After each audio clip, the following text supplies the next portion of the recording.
We are now into day 3 of the Dee Warner murder trial in Lenawee County, now in the books. Thank you so much for joining us here live on WTOL 11 Plus. I'm Jeff Smith. And I'm Kaylee Maritet. This has been a case our team has been following since the very beginning. Tonight on WTOL 11 Plus, we're breaking down what happened inside the Lenawee County courtroom as the trial enters its second week following an extended break for President's Day. And the prosecution today focusing on the early stages of the investigation, including body cam footage and interviews from the first time Dee Warner disappeared. Melissa Andrews was in Adrian today and has the full recap you need to know.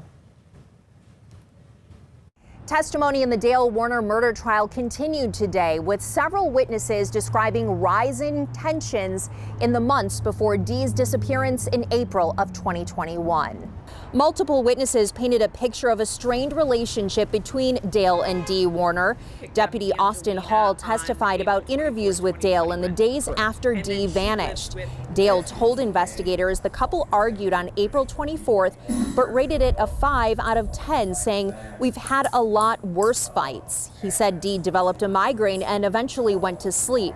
At one point, investigators told Dale he was a, quote, huge potential suspect. Hall testified that Dale had no visible scratches or marks on his arms. Dale later told deputies they could search, quote, anywhere but here, referring to the spray barn. Dustin Li, who is dating Dee's daughter, testified that Dee seemed more relaxed when Dale wasn't around and said Dale made degrading comments about her. Lally also told jurors Dee discovered a tracking device in her Hummer in 2020 and was very angry.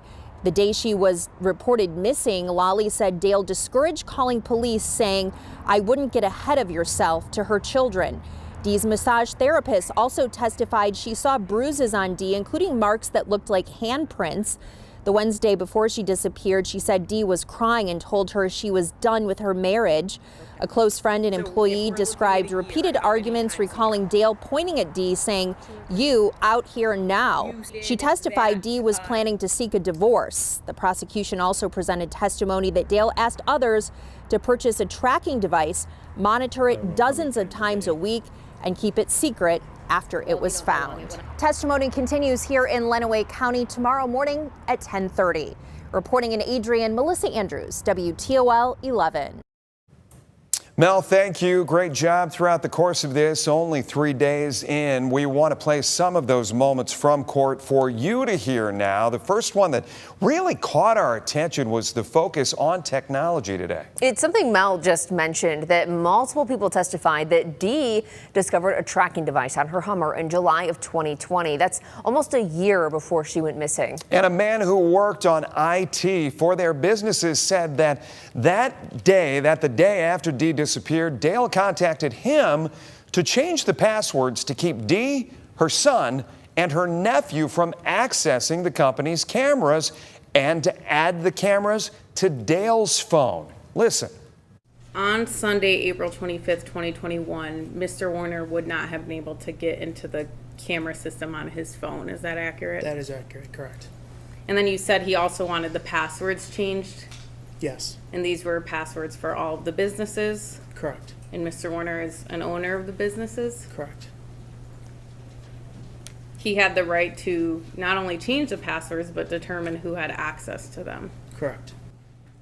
About any of the photographs or any... Now, Dee's daughter's boyfriend, I should say, also testified that Dee found the tracking device in her car. Listen to this. I pushed it in. The device came apart in 2 halves, and there was an SD card inside of it.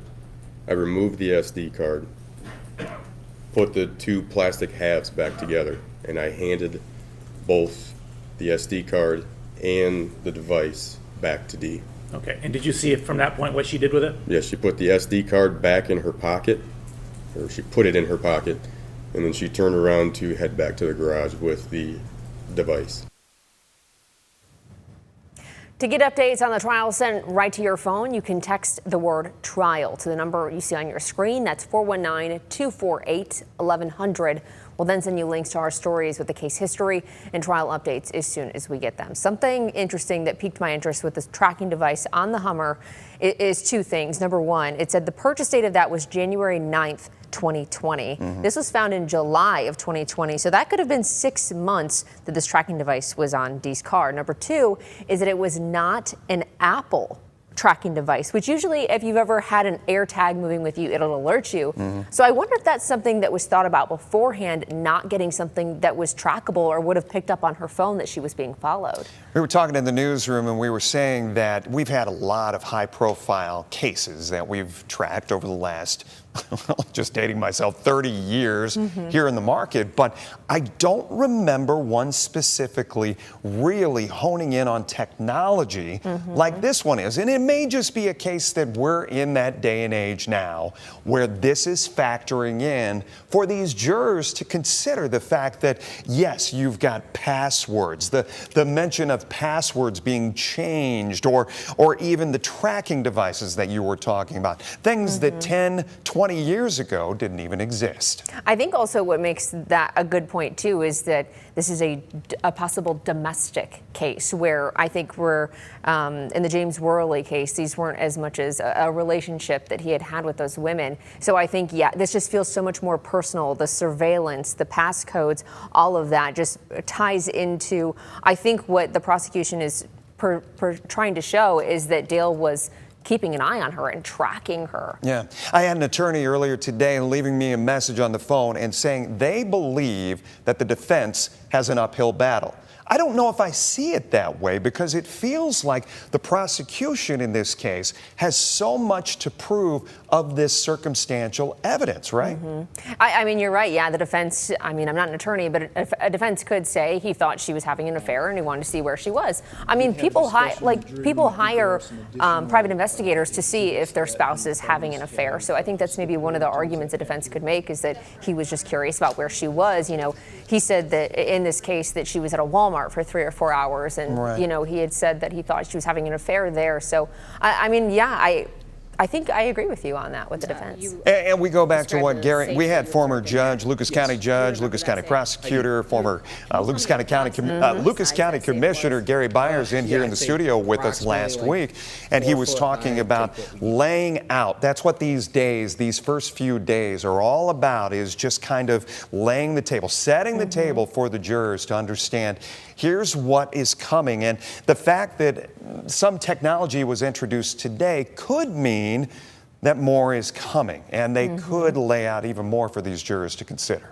I think we have a long way to go for this trial. Yeah, the courtroom will be packed. We can guarantee that. Once again tomorrow morning when the trial picks back up at 10:30, we are told that it will be another day of witness testimony. The prosecution is expected to call more witnesses, but it's not clear exactly who will be called at this point. Keep in mind, this trial is expected to last several weeks, and the state is still in the early phases of laying out its timeline and evidence, as we mentioned there, with the technology and introducing that. You can watch the entire trial live right here on WTOL 11 Plus starting tomorrow morning at 9 and all the way until the court is adjourned for the day. Plus, we will be back again Friday night at 6:35 with the must-see moments from trial as the second week wraps up. And what you can expect as we head into week 3 we will also be former Lucas County Judge and Prosecuting Attorney Gary Byers, as Jeff just mentioned, to bring you an in-depth legal analysis. It's all this Friday after the news at 6. Yeah, Gary said he was going to come back it will be a week removed from when he was here last time to see how everything unfolds, develops from week to week. Until then, you can stream. We want to remind you, you can stream Hidden in Plain Sight, the disappearance and discovery of Dee Warner, anytime on WTOL 11 Plus. 11 Investigates sat down with Dee's family and broke down the entire investigation. It is part of a special 30-minute presentation you don't want to miss. It'll help you out too if you need a refresher on some of this. Again, this is almost 5 years now we've been talking about this case. Well, that'll do it for us tonight. Make sure to follow us on our social media platforms. You can download our free WTOL 11 News app on your phone to get breaking news updates and alerts on this trial sent straight to you. And for Kaylee, Mayor, and Ted, I'm Jeff Smith. Thanks for joining us here on WTOL 11 Plus. We'll have a good night. It is day 3 of testimony in the Dale Warner murder trial.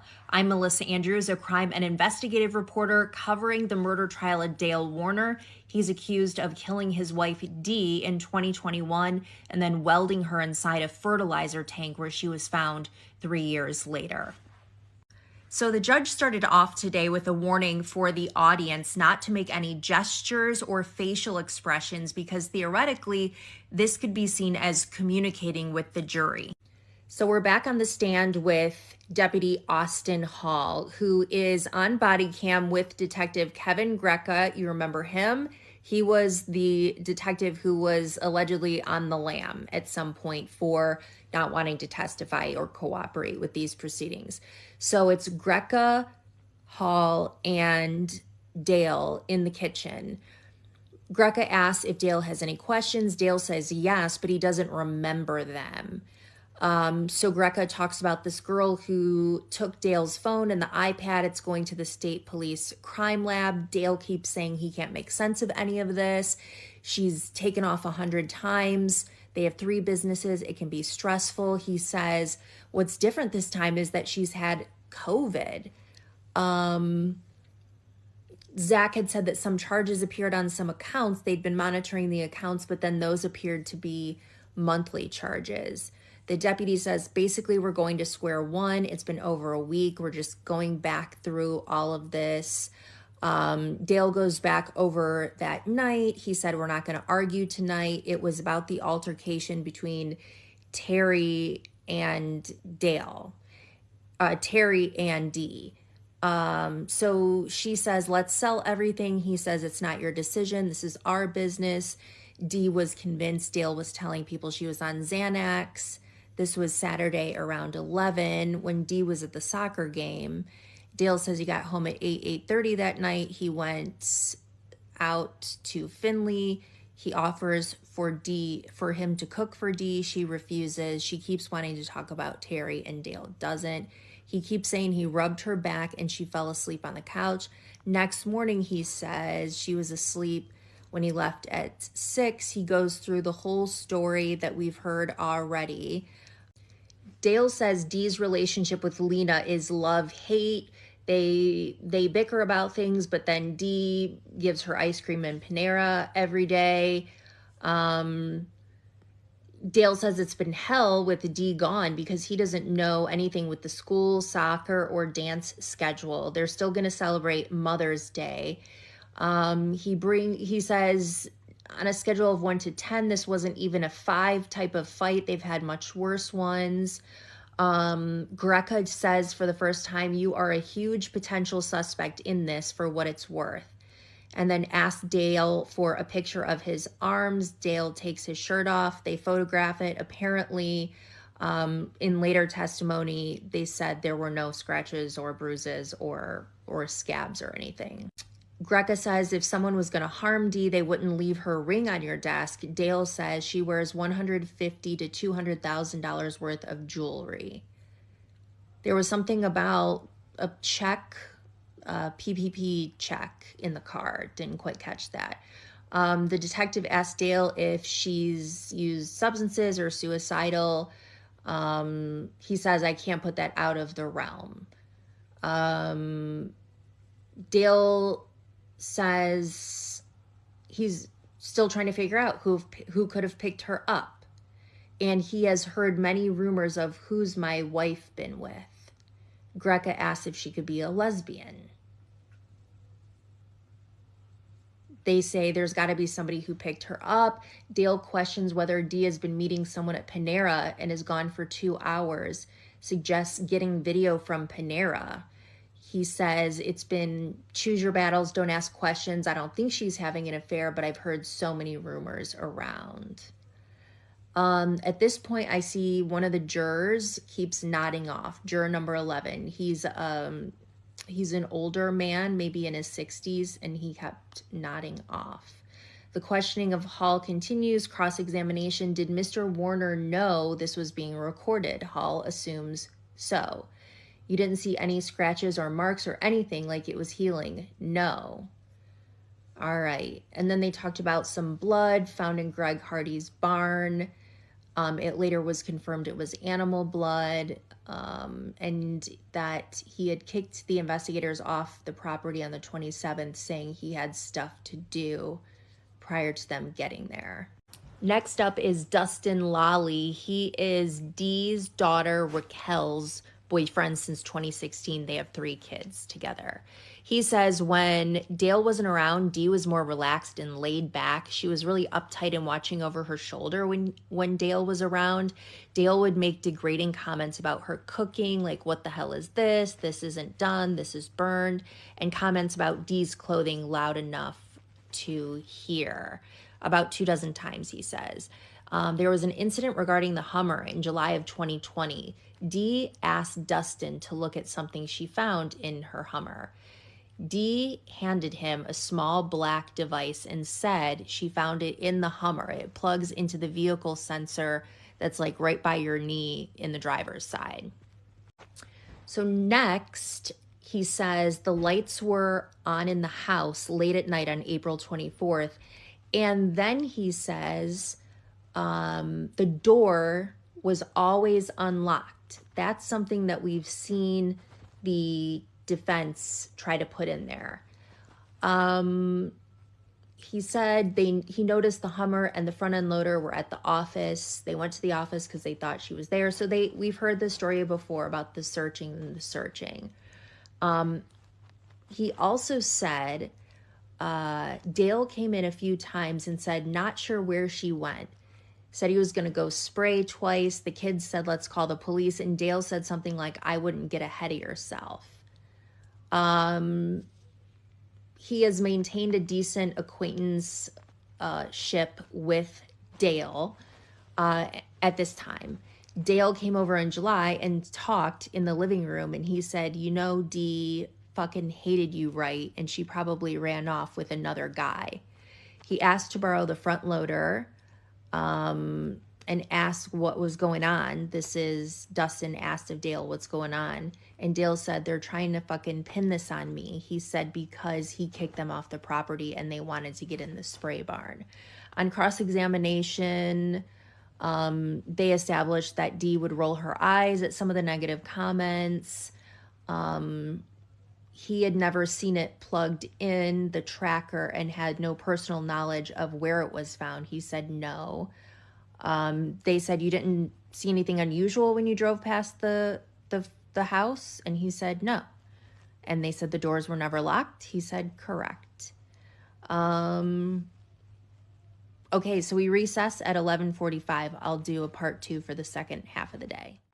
So this is part 2 now. We are getting into some more testimony here, day 3 of testimony in the Dale Warner murder trial.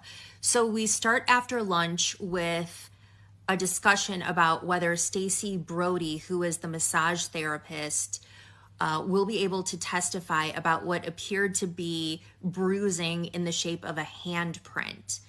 The defense thought it was speculative and wanted to get their objection on the record. The judge said he was going to admit it because it's a lay opinion and it relates to the domestic violence issue. So here comes Stacey Brody on the stand. She said that Dee came to her once a week for 5 years for an hour. So they formed a bond. About a year into seeing her, there was a large bruise the size of an orange on Dee's right hip. She said she saw bruising 8 to 10 times roughly throughout the 5 years. She saw handprint bruises on her upper right arm. The last she saw Dee, the Wednesday before she disappeared, she was very upset. It's the most upset she'd seen her.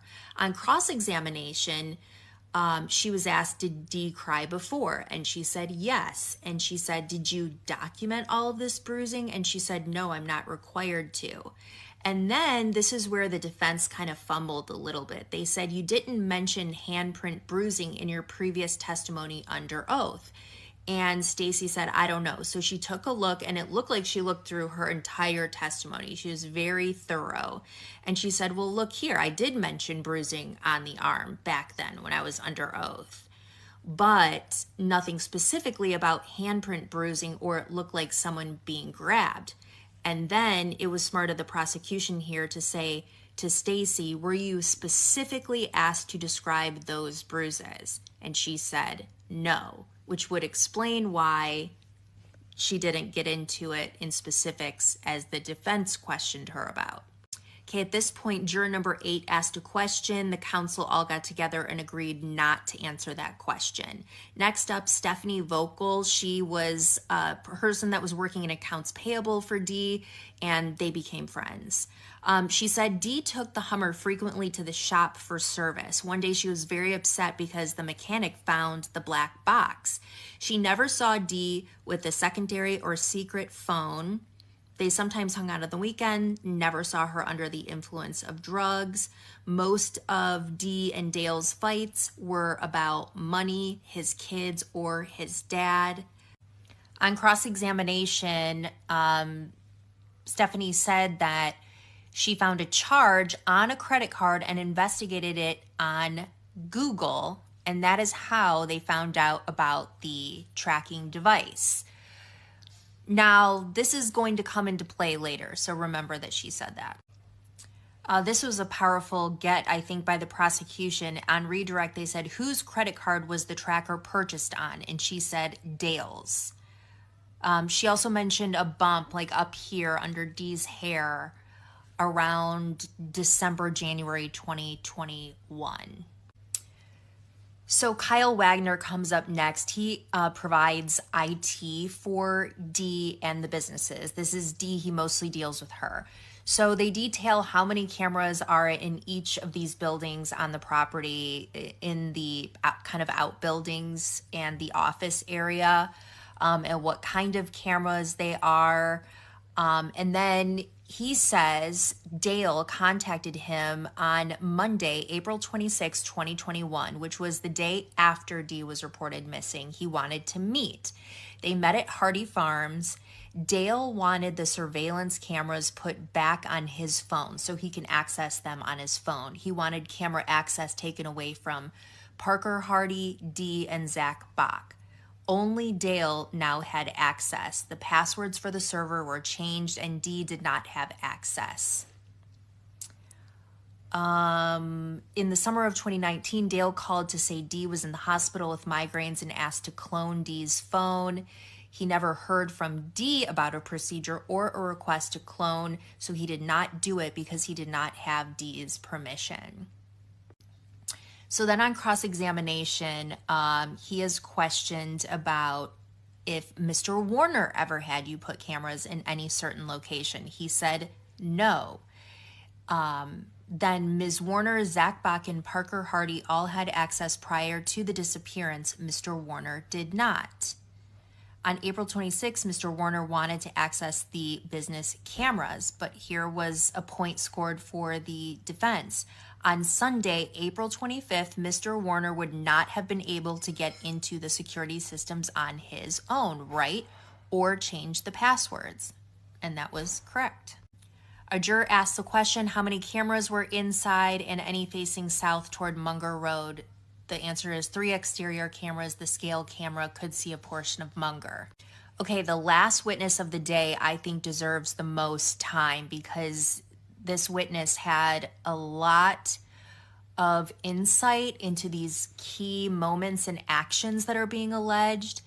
And I don't think, people have told me in their comments that they think he might have some more knowledge. That was feedback from the public on the stream.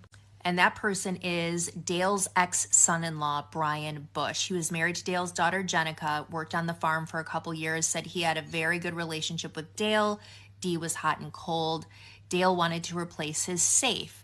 Brian was supplying the safe, not helping him get it in.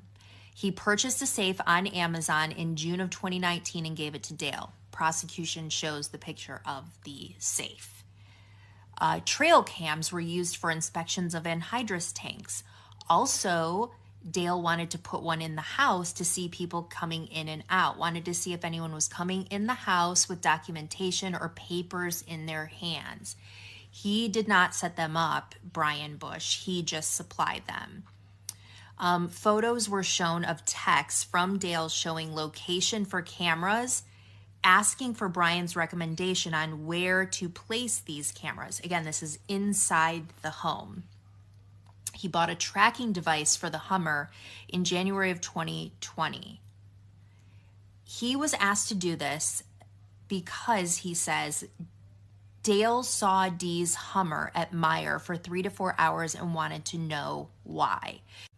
So this is our first time that we are hearing that Dale allegedly was skeptical of an affair, because if you remember, of all of the body cams that we've seen throughout the first few days, Dale has said more than once that he doesn't think that Dee was having an affair. But here, his former son-in-law, Brian, says he saw Dee's Hummer at Meijer for 3 to 4 hours and wanted to know why. He said he tracked her vehicle multiple times a day for about 3 months. Brian did, for Dale. He was accessing the tracker about 50 times a week. Brian says that Dale told him that someone found the GPS and the conversation had to stay between the two of them. He said he talked to Dale on that Sunday, 4:25, and Dale said Dee was missing, and they had an argument because Dale confronted her about an affair. This is the first time that we're hearing again that Dale was upset about an affair. He had always told the police, no, I really don't think that she would have an affair. So then he talks about how he breaks up with the daughter, Dale's daughter, and they're not close anymore. So if I had to pick a headline for today, I think it would be technology. However, this would be the close second because so many people clocked this and questioned it and want an answer. And I was included in this. I turned right to Sean Haggerty and said, what? There's a discrepancy here that needs to be addressed. And so it is. I told you about how Stephanie said that she found the charge for the device, the tracker, on the credit card statement. Well, then a juror submits a question. Did Dale ever give you his cards to pay for the GPS device? This is to Brian. The answer is no. How did it end up on the company card? I was reimbursed in cash. Will the purchase show Amazon on the credit card statement? He said it was on my personal account. So he's saying he bought the tracker on Amazon and then Dale reimbursed him. Now, a family friend of Dee's has said Stephanie was referencing the monthly payment, the subscription service on the credit card statement, and then this was just the actual physical box. That may be the case, but that's not what people think. There's so many questions out there on social media tonight about this one topic that it does need to get clarified. It's day 4 of the Dale Warner murder trial in Lenawee County, Michigan. Today starts off our 11th witness, the first of today, Georgia Ziegler, cell phone records specialist for Michigan State Police. Okay, so Georgia says that she was provided Verizon records for Dee Warner and she analyzed them. The records are not exact locations of the device, just the cell phone towers and what side of the tower is being accessed.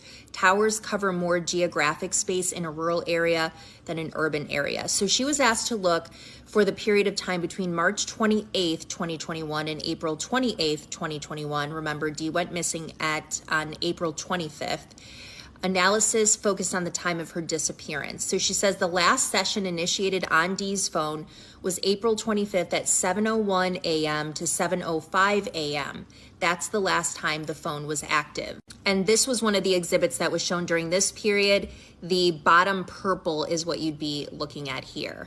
So they talked a lot about these arcs, and these are the two towers, and where they intersect at the time and where they meet is an indication of where the device was. And we're referencing this little blue mark right here. The last interaction with the tower was at 7:14 a.m. And then Dee's last outgoing call was Saturday at 4:47 p.m. All of the other calls were incoming and went to voicemail. She never made a call after Saturday the 24th. So these ARCs come up again on cross-examination. Ms. Ziegler is asked if her work is peer-reviewed. She says yes.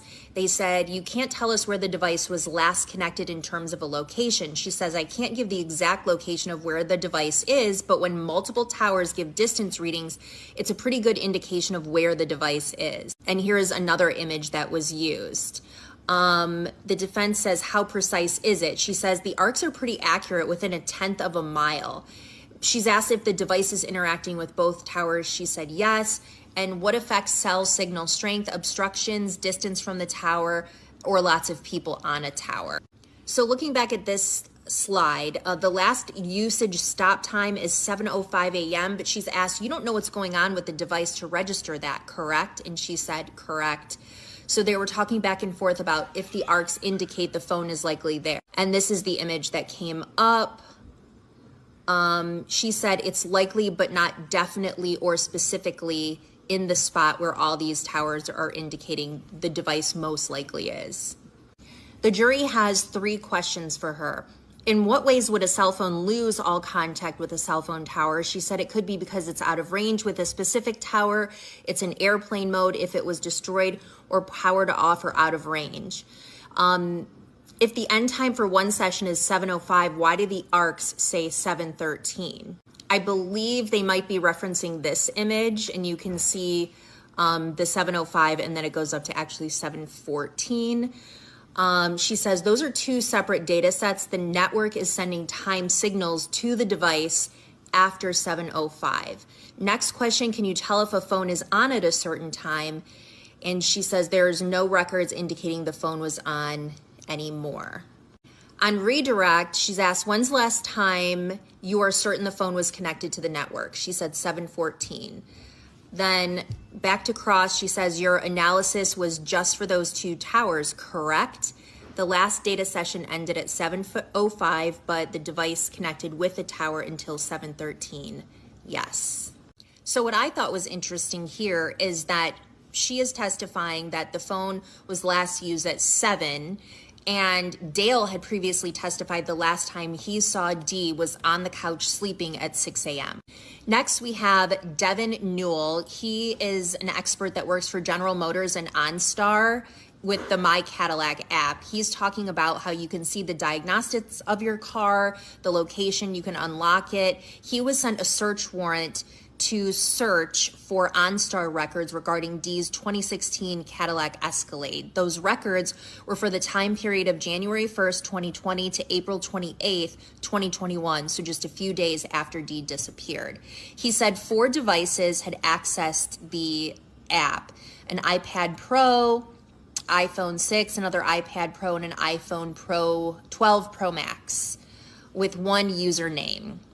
OnStar records the number of times someone tries to locate a vehicle. It was 82 pages with more than 2,100 commands. There were 3 types of commands, mostly get vehicle location, vehicle data, like your tire pressure, your oil light, your fuel, and to unlock doors over that period of 16 months. March 4th, records to March 22nd records, there's a device switch. He says the March 4th requests were by 1 device. There were no requests between March 15th to the 21st. On March 22nd, it switched to another device, the iPhone 12 Pro Max, and that was through April 28th, 2021.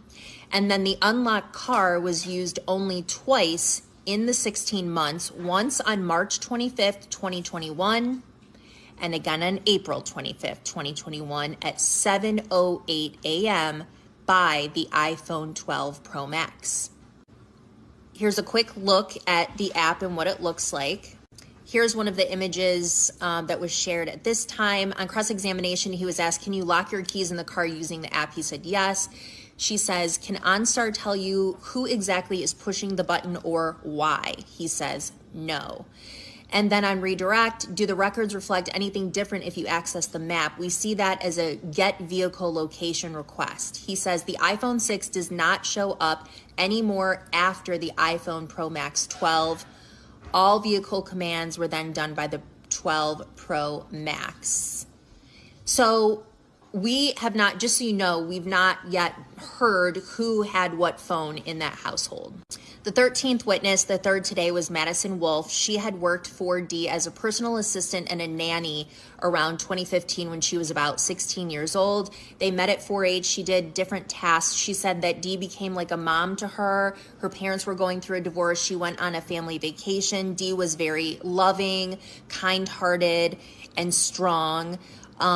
She never saw Dee use the My Cadillac app. She would go shopping with Dee and they would take the packages up to the attic and then to another room or leave them in the car so that Dale would not see the purchases. She says the marriage in the beginning was, of her time there, was okay, but over time she could tell that it was business oriented. They were always arguing about money. She was asked, did you observe Dale trying to touch Dee? She said, yes, you can tell she was grossed out by it. There was an objection to that, called for speculation. She said she would pull away, and lots of talk of divorce within the last 3 years. She said Dee would have a stern voice. Dale would listen and then get upset.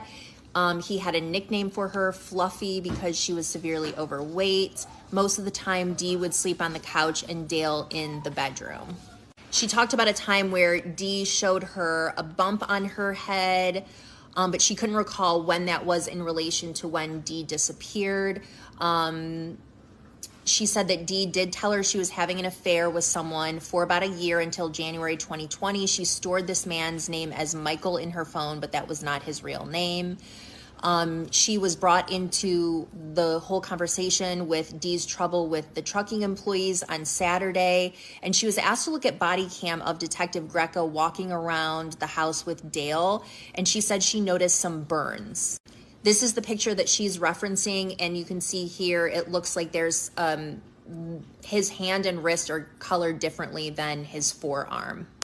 On cross-examination, it came out that she said that Dee drank nearly every day, and there were times that she would have to go pick up their daughter because Dee had been drinking. She said that Dee would go through Dale's things, and then they talked about the bruise on the forehead, and then she was asked, well, you didn't mention that when you talked to Detective Greco 2 weeks after the disappearance, and she said, I don't remember the interview. The jury had a few questions. They wanted to know if Dee wore her wedding ring after fights. She said she wasn't aware. We already talked about the burns. They asked if she ever knew about Dee sleepwalking. She said no. And then there were two questions that were read into the record after the jury left. One person asked, how was the tracker paid for? Brian Bush said he paid for it. Stephanie said she paid for it. This was the discrepancy. They said this is not an appropriate question under Michigan court rules. And they said, did you form an opinion as to what happened to Dee? Again, that is not an appropriate question. The defense then gets up and wants to put something on the record. She said that the people ran afoul with the questioning of Ms. Wolf and Ms. Vogel, and please be careful of what is said for future witnesses and cannot and can be stated on the record. It is day 5 of testimony in the Dale Warner murder trial. Today, our 14th witness got on the stand. It's our first of the day, Detective Daniel Druyer from Michigan State Police. He says he became involved in the case in March of 2022. He first assisted the county, but then took over the case in August of that year. So he pretty much is reviewing everything that's so far been investigated by the sheriff's office, but then they start looking into their own investigation, the Michigan State Police. So we looked at a lot of video today of his interrogation of Dale Warner in December of 2022. So this starts out pretty light where they're building a rapport. He asks about his relationship with Dee and what Dee was like. Dale says that they argued once or twice a week. It was a pretty normal marriage. And Druyer says, well, we have some reports of violence in your household because, you know, they've been interviewing other people. Dale says none at all, screaming, F-bombs, but never any violence. Druyer says, what can you tell us about this tracking device that you put on the Escalade? Dale says he doesn't know anything about any device. She thought one was in the Hummer, but I had put a diagnostic device in there to see how it's running.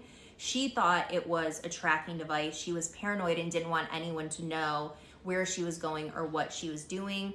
And I could tell where the Escalade was with OnStar. And then Dreyer says, what about rumors of her having an affair? Dale said, back then I would have said no, but now I'm leaning toward it maybe being true, but I would want proof. She is gone for hours at a time with no account of where she's been. And he said he's found this out in the last 3 to 4 months. There's been a lot of rumors. And then Dreyer says, what about showing up to places unannounced, like when she went out to lunch with someone? And Dale says, that's news to me.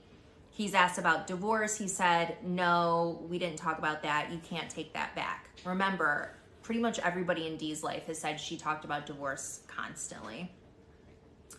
Dreyer just asks for a description of the empire, what they've built together. So he talks about all these businesses. Dale says, I'm not going to work 20 hours a day to pay this conservator that had been put in place. The companies are all dead without me. And then they talk about why Dee allegedly wanted to sell the trucking business. And Dale says, I know why. She took so much money out of the trucking business, there's no way it could survive. All the bills were delinquent. She was scamming money out of the accounts. The PPP money was a shot in the arm so they could cover it up for another 5 to 6 months, and I was going to find it because they were going to have to come clean. Dreyer says, what year did things go negative in this vegetable farm? And Dale says about 2015. Finances were in turmoil. We lost about $20 million. He goes on to accuse Greg Hardy of basically bailing him out, but really taking 100 acres of his land and saying he's not such a great guy. This deal padded his own pocket. The trucking company was profitable. It looked profitable, he said, because things were being billed to the farming company. And then he references Dee and says, you buy a lake house unbeknownst to your husband, so you give them the financials from the trucking company.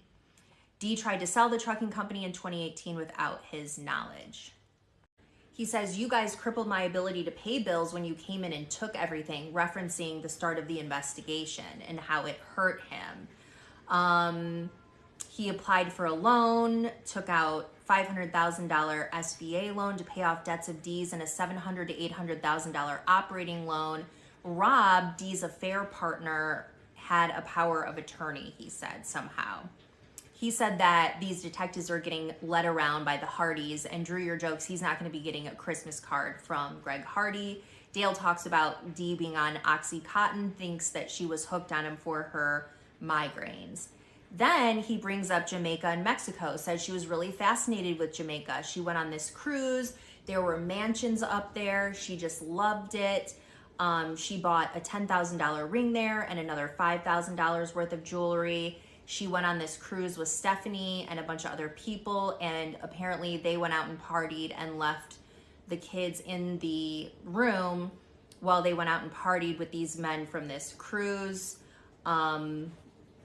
Then the detective says, well, how did she get into another country without her passport? Because it's here. And he said, oh, you don't need one. You can give someone $10 to take a boat. And I looked over, and this female juror, who's probably in her 60s, looked over at the kids, and then she did like a little smirk. He said money in the safe was gone, $75,000 to $100,000 cash. Then he says, and a couple of us in the media clocked this, me and Kevin went and looked at what was left, referencing Detective Kevin Greco. We thought it was interesting that he just called him Kevin. He said they've always have $50,000 to $100,000 in cash in the safe. The judge came on and said that all the media has to remove day 1 and 2 footage of the trial because a juror is still being seen on camera. After lunch, it was very hard to hear. If you were watching the stream, that's because the jurors apparently couldn't hear this video, so they moved a speaker closer to them. He says Dee has left countless times, and the kids are all over the place looking for her and looking on the cameras. They weren't looking at the cameras. They were deleting shit off the cameras, he said. The detective asked her about the medicine. You said you're not giving her medicine, but then before you said that you did. He said that they went to sleep on the living room floor, but if you'll remember previously, he said she was asleep on the couch. And he also said they sleep frequently on the living room floor, which the detective thought was odd. Then we go into the Hummer and the location of the Hummer. And they are asking when he accessed these cameras, what were you looking for? And he said, I was locked out of the computer. I didn't access them. And they said, Dale, we promised to be honest with each other. You access the cameras. You have access to them on your phone, correct?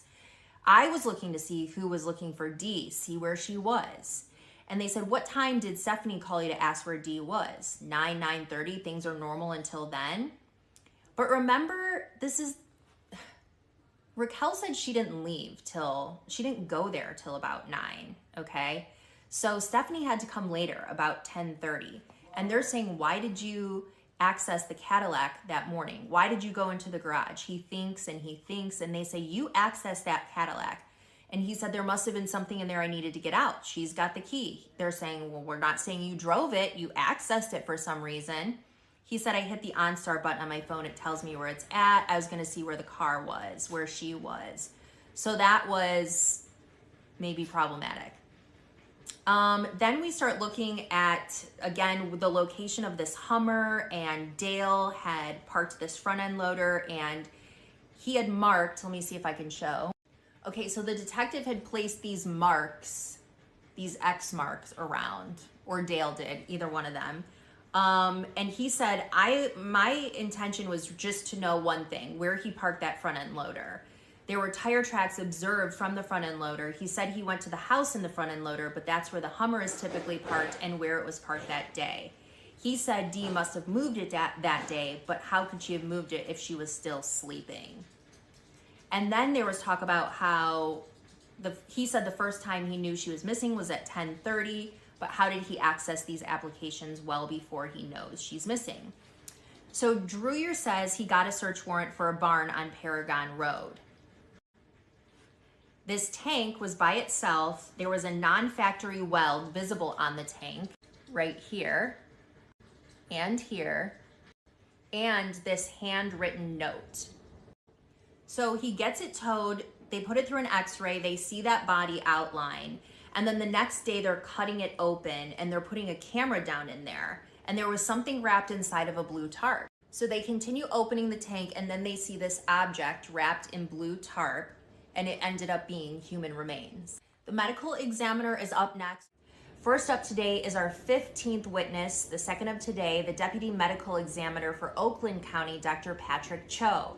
Dr. Cho is involved in the case because he sometimes contracts with other counties for his services, and in this case, it was Lenawee County, and that's why on August 20th of 2024, he performed the autopsy on Dee Warner. So Dr. Cho here says that it was presumed to be Dee, this body that he had, but it was not confirmed until dental records were sought. He said externally the body was enclosed in a body bag, wrapped in 2 tarps secured with duct tape, unwrapped the 2 tarps, and the legs were bound with duct tape. Her arms were bound to her torso with duct tape over her nose, mouth, and face, and there was also a red debris and sludge. She was dressed in pajama top and bottoms and underwear. She had on earrings and a very large ring. He says when the tape was removed, there were contusions on her right and left cheek, left eye, left shoulder, and a small contusion on the back of the head. Internally, there were blunt force injuries to the top and left skull, hemorrhaging, bruising on the tongue and the back of the throat. He said strangulation and multiple injuries to the face and the head caused her death. Either one independently could have caused her death as well. He was asked, was there any evidence of oxycodone in Ms. Warner's body? He said no. The prosecution says she is fairly well preserved. He says it was a sealed tank with little to no oxygen. Oxygen would speed up decomposition. The date of death is on or around April 25th, 2021. On cross-examination, which lasted just minutes, They asked him, her body condition, independent of investigation, would not give you a date, month, or year of death. He said no. So had he not talked to investigators about this whole case, and they had they not said that she disappeared on April 25th, 2021, he said there's no way I would have been able to tell that. So that's strictly investigatory and not based on the medical findings of the autopsy. She said you can't tell where she died. He said correct. She says there may be two causes of death, strangulation and blunt force trauma, both contributed. He said yes, but one could have independently caused the death. They talked about bodily fluid, brain bleed, rigor mortis. I don't know if that was supposed to score anything. I didn't pick up on anything relevant there. I could be wrong. I think where they scored some big points, though, was with her poking holes in whether or not this was pajamas or not. So all of Dee's friends and family have always said Dee would never go anywhere in pajamas, so she wouldn't have just taken off. She was found in pajamas, but then the defense says, you know, pajamas or sweatsuit. You know, he's saying sweatsuit or pajamas. So they pick up on that and say, you can't tell what type of clothing it is. Look at these pictures. And so he does, and he says, yeah, I can't tell, you know, specifically that it's pajamas. She said, you didn't do the toxicology testing yourself. He said, no, we sent it off. She said, you don't know who the perpetrator was, correct? And he said, correct. There was a juror question, is it possible contusions can be from removing the body after death? And that was no, because contusions form due to reaction when we have an injury. Your heart is beating, causing the blood because you're alive at the time. Another question was, can you tell if the body was killed inside or outside? He said no. I thought that the time it took to question a medical examiner was very quick. And I don't know if that's just me or if you guys picked up on that. The cross-examination was just minutes. I don't know whether to glean anything from that. Does that mean it was more successful for one side or the other, that they only needed to take minutes? Does it mean it's a slam dunk? Does it mean something else for, you know, the defense? It's hard to tell, but it's the quickest examination of a medical examiner I've ever seen. One more thing, something about the dynamic here this afternoon. So the judge issued a protective order over these autopsy photos so media couldn't show them. None of us were going to show them anyway, but for some reason the parties felt the need, which is fine. So the jury's, obviously this is the jury box. They set up these two monitors in front of them instead of where they had been broadcasting over on this side of the wall. So all of Dale Warner's team and Dale Warner go and stand right here on this side of the wall, all along this way, creating basically a wall from the media or the public seeing these exhibits. And then, you know, that just by space alone, this creates such a small area. Dale Warner is standing really on the other side of this wood from the jury and standing above them. So it was just an interesting few minutes with that as well. Court is now adjourned in Lenawee County as the second week of the Dale Warner murder trial comes to an end, but there is still much more ahead. Thank you so much for joining us here on WTOL 11 Plus. I'm Jeff Smith. And I'm Kaylee Maritet. This is a case our team has been following since Dale's wife, Dee, first went missing nearly 5 years ago. Tonight on WTOL 11 Plus, we're taking you inside the courtroom after what's been a jam-packed week of testimonies and uncovering many details for the very first time. Yeah, plus in just a little bit, we're going to be joined by former Lucas County Judge and prosecuting attorney Gary Byers to give you more in-depth legal analysis and perspective as to where this trial stands right now. But first, through just 4 days of trial this week, jurors heard from law enforcement, technology experts, friends, families, and today, farm employees about the state of Dale and Dee's marriage and the investigation into Dee's disappearance and death. Melissa Andrews begins our extended coverage tonight in Adrian, breaking it all down. More testimony wrapped up this week in the Dale Warner murder trial, with jurors hearing from technology experts, family, friends, and law enforcement, and today farm employees about the state of Dale's marriage and the investigation into Dee Warner's disappearance and death. Earlier in the week, jurors also heard body camera video and testimony from Deputy Austin Hall. He told the jury Dale Warner described an argument with Dee on April 24th, 2021, rating it a 5 out of 10 and saying they've had worse fights. Warner said Dee developed a migraine and stayed on the couch while he worked. Hall testified Warner denied confronting Dee about affairs, but speculated she may have been. Investigators told him he was a huge potential suspect, and detectives documented no visible scratches on his body. Witnesses described a strained marriage. Dustin Li testified Dee appeared more relaxed when Dale wasn't around and said Dale made degrading comments. A massage therapist described bruising on Dee, including marks resembling handprints. A close friend said Dee spoke about divorce the day before she disappeared. Under cross-examination, witnesses acknowledged they never saw Dale physically harm her. Day 4 focused on digital evidence. A Michigan State Police cell phone specialist testified that Dee's phone last connected to a tower near the Munger Road property at 7:14 a.m. on April 25th. She received 75 calls that day and made none after the afternoon of April 24th. A General Motors expert testified more than 50 vehicle location requests were made from an iPhone in the weeks before her disappearance, but said there's no way to determine who is using the device. On day 5, Detective Daniel Dreyer detailed the 2024 discovery of Dee's remains inside an anhydrous tank on property linked to Warner. The medical examiner testified she died from multiple blunt force injuries combined with strangulation and ruled it a homicide, estimating her death occurred on or about April 25, 2021. Today, day 6, jurors heard from Warag Farms employees.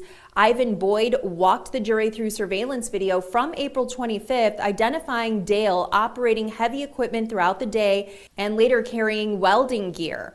Boyd testified welding was typically done in the old or new shop, never in the spray barn, where there was also an anhydrous tank seen in one video. Longtime employee Jim Hawkins testified he prepares anhydrous tanks but has never cut one open, placed an out-of-service tag on one, or seen welding done in the spray barn.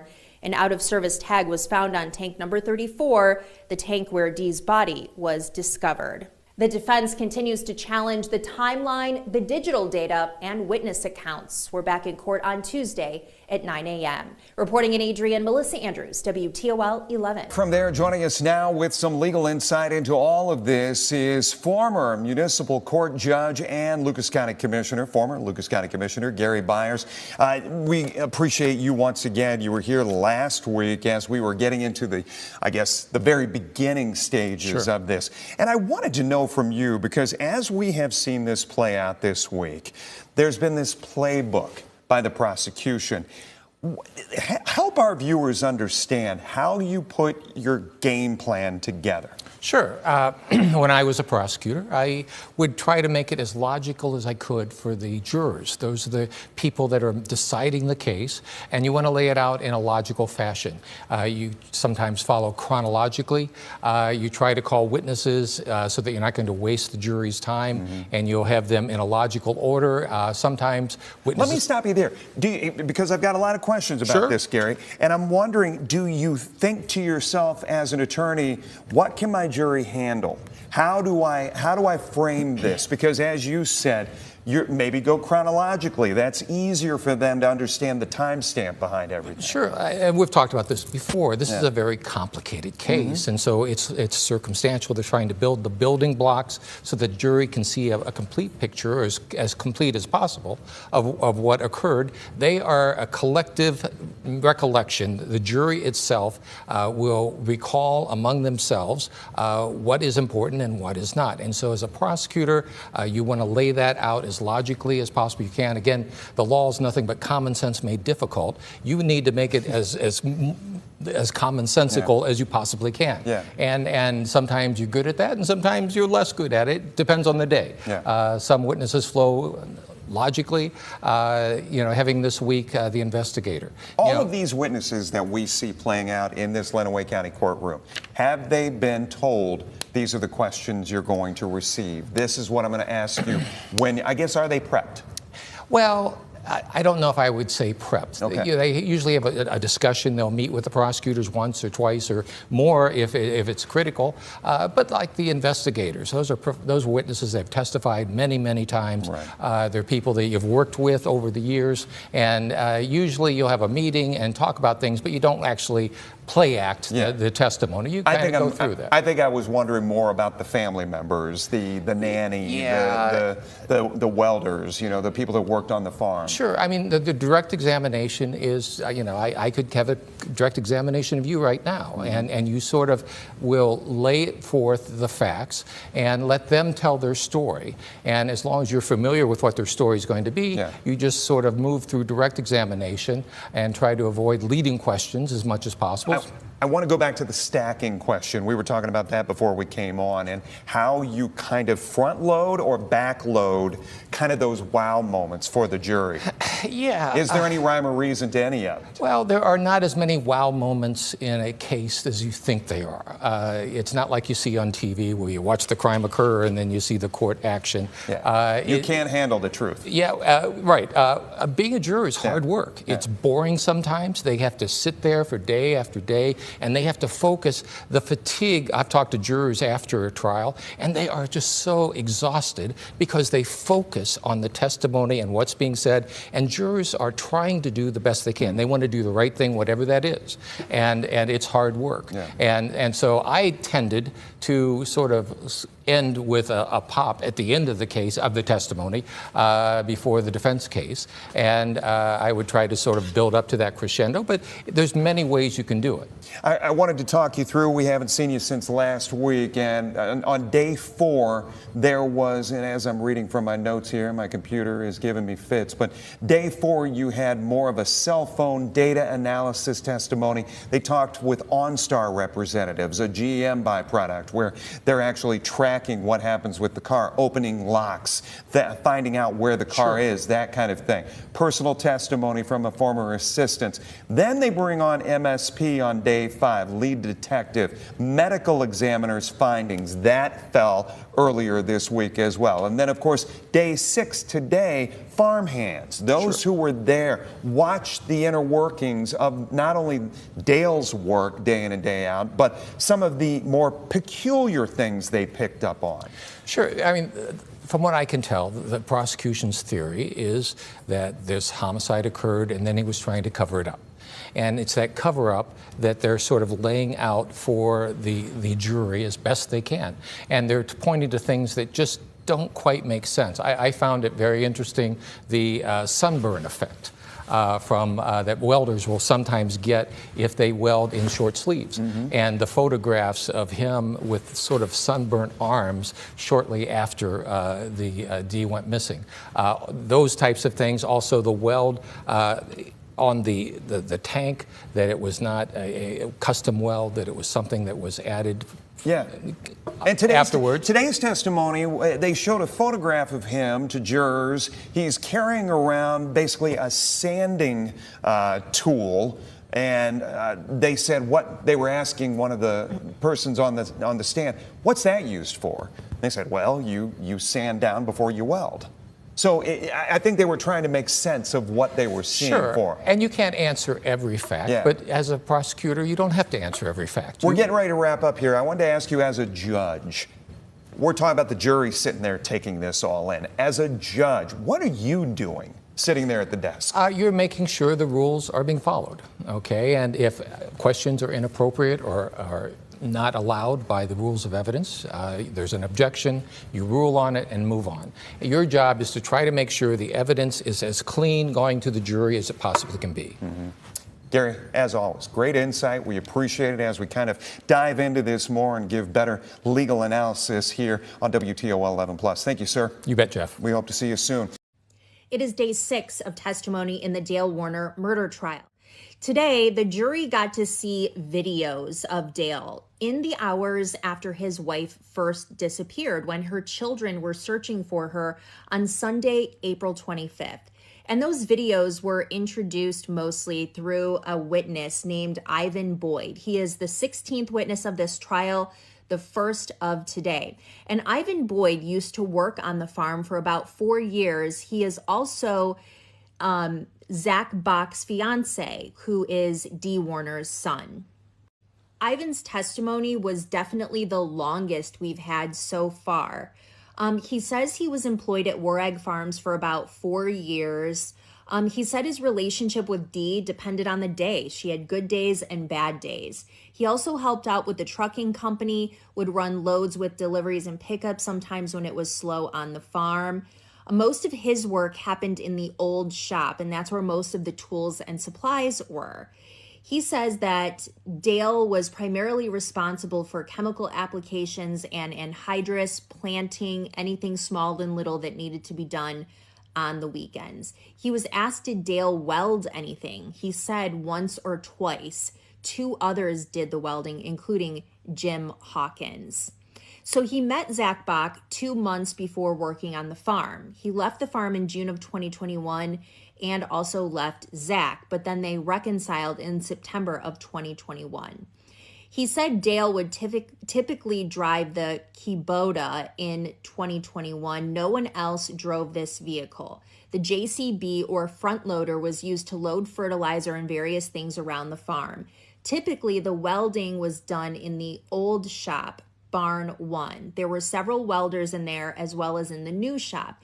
He never saw any welding or did any welding in the spray barn, but the paint was kept there. Bottles of gas used for welding and gloves used for welding and torching as well. The forklift used for moving anhydrous tanks and pallets, as well as the power washer, were shown. He said he would typically work on Sundays, but not April 25th. He did go in because he had to work on radiator hoses on a truck that day, so he took his younger brother with him and got to the farm around mid to late morning. He mostly worked in the old shop that day and says he saw Dale 3 to 4 times that day. So we watched surveillance video from that day starting at 6:58 a.m. Again, this is April 25th. And at this point, no one knows that Dee is missing. Dale is shown in the JCB, or the front loader. He was asked, did that seem strange to you at first? He said yes. Then there was objection for relevance, and that was then stricken. Did you notice anything different about Mr. Warner? Well, he was not wearing a hat. We all wore hats. I've hardly ever seen him without a hat. The next image we see is about 7:30 a.m. and Dale's going back to the spray barn at 7:42. At 11:18, Dale is in the sprayer. At 12:43, Ivan and his brother are in a video. When Dale comes in, he doesn't remember the conversation that day, except when Dale says he thought that Dee had left. Dale's Kubota is in this barn. He recognizes Dale based on the clothing and the posture in the photo or the video. At 12:51, the video is in the shop and Dale is in there. He is driving back to the spray barn in the Kubota. Jaron, his son, arrives in his truck and Dale is following him on the Kubota. At 1:13, it's going into the barn. Dale is in the storage shop in the back of the old shop, and there is an image of him near some welding supplies. He then gets back on the Kubota at 1:26 near the office, heading back toward the spray barn. At 1:46, he's on the sprayer. A semi is there, pictured at 2:46. Dale is on the Kubota.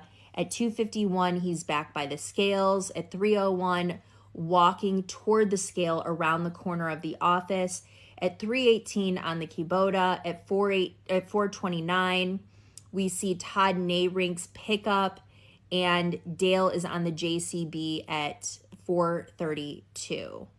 At 4:52, he's looking at welding equipment in the old shop, or we're looking at welding equipment, but Dale is in there with a welder. You can see him walking out of the shop at 4:56. He now has a hat on. At 5:06, he's seen carrying a welding mask and gloves. At 6:41, the JCB goes by and there's a welder in the bucket, a blue welder and a gas tank that was yellow. He was asked, did you ever see an anhydrous tank inside the spray barn in the 4 years that you worked there? He said no. This would be uncommon. These tanks were stored, if they were full, along the driveway, and there were others stored at Carson Road and Paragon Road. We have a short break. We come back and we see an image, and Dale has some grinding discs. There's a big green toolbox with a welder next to it. At 6:43, Dale is with those same items in another pick. He's asked, did Dale ever leave notes? He looks at some notes with some exhibits. They were lined in loose leaf pages with handwriting. And there were 2 black notebooks and a pink notebook. And he said the writing appeared to be Dale's. This was never addressed with the tag that was on this tank and drawing the conclusion that that writing must be Dale's. That tag was never mentioned.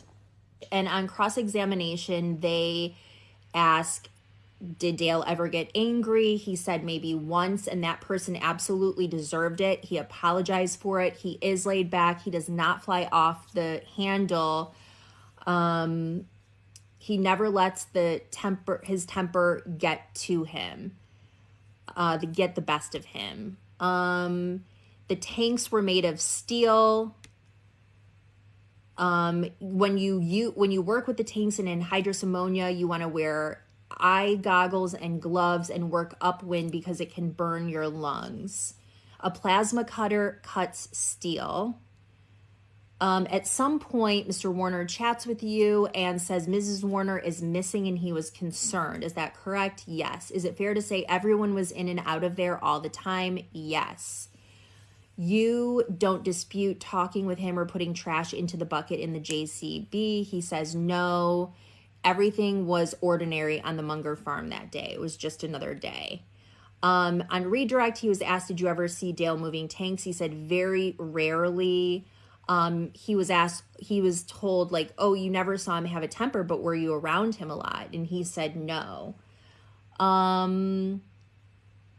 He said he wasn't expected on the farm that day. It was a planned day off, but obviously he had some things to do. They talked about Dale's shirt. It was a short sleeve war ag uniform shirt. The prosecutor asked him, if you weld with a short sleeve shirt on, what will happen? He said, a welder burn. It's like a sunburn for welding continuously for about an hour. So they showed this picture, and then the defense objected to the picture being shown, but the damage was already done. So basically they're showing the picture of the hand and what is allegedly a welding burn that Dale had from apparently welding. That's the allegation on that day. They talked about the difference between an angle grinder and a plasma cutter. The angle grinder will cut a straighter cut. The angle grinder will also take a bit longer. The plasma will be the quicker of the two. The jury had some questions. The one that I thought was a good question was, does the plasma cutter need gas to function or cut? The answer is no. It uses an electrical current. I thought that was interesting just because we were talking about some sort of gas tank that accompanies this welder in some of these pictures. The 17th witness, the second of the day, is Jim Hawkins. He works at the Munger property to this day, and he's worked there since 2013. He said he's in charge of getting the anhydrous tanks ready to be used. He fills them up. He talks about that whole process. He said that he's never put an out of service note on a tank that's out of service, nor has he ever cut the end off a field anhydrous tank and would never do that. He's also never painted an anhydrous tank and said that you would never take a tank like this indoors to work on it. He would take the JCB down to the spray barn and take Dale's cans and bottles from his spraying about once or twice a week. He never saw tanks in the spray barn. On cross-examination, they said, you used the tanks that were on the property. He said, yes. They said you interacted with both Mr. and Mrs. Warner. Were there good days with her and bad days with her? He said, correct. They said, would she scream and yell on bad days? He said, yes. They said, was Mr. Warner easy to get along with? He said, yes. On Saturday, the 24th, you worked until 7 p.m. Everything seemed okay on the farm. Yes. The jury questions, did you ever notice a fresh weld on the tank? No. Would exposure to anhydrous cause a burn on the skin? Yes, he said, but only the liquid. So what did we learn today? We learned in the hours before and after Dee was discovered missing while her family searched for her, Dale was all over the property and he was seen on camera with welding equipment. He was seen with an anhydrous tank in a barn where typically that wouldn't happen. You know, the defense came in and they really wanted us to know that Dee was the mean one and Dale was the nice one. They wanted us to know that people frequently came to the farm and were handling tanks. The Hardys filled up their tanks. They wanted people to know that, you know, these employees had these opinions, but they didn't work very closely with Dale or seem to know him personally. They certainly will have an opportunity to present their side of this whole story and any evidence that they would like to bring forth, although they're not required to do that. The next testimony is on Tuesday, starting at 9 a.m.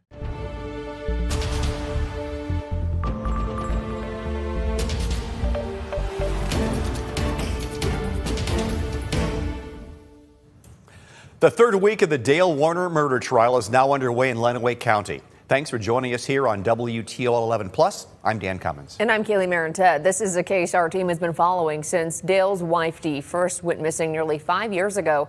Tonight on WTOL 11+, we're taking you inside the courtroom as testimonies continue and the prosecution works to build up their case against Dale. Plus, we're breaking down exactly what the strategy is for a case like this and what challenges both sides will face over the next several weeks. All part of our in-depth analysis as we're joined by former assistant prosecutor and a current assistant professor of law at the University of Toledo, David Harold. But first, trial today focused heavily on anhydrous ammonia tanks, surveillance video, and forensic analysis. Melissa Andrews begins our extended coverage tonight, and Adrian with the new developments in court as we enter week 3. The jury has a field trip tomorrow morning. They will visit the Munger Road farm where Dee and Dale Warner lived, plus the Paragon Road property where the tank was found. So there will be no court and no streaming tomorrow. The first witness of the day, War Ag Farms employee Jason Gravel, testified that he regularly moved tanks on the property and believes he may have transported a tank to the spray barn on April 27th. But under cross-examination, Gravel acknowledged a prior brain bleed has affected his memory.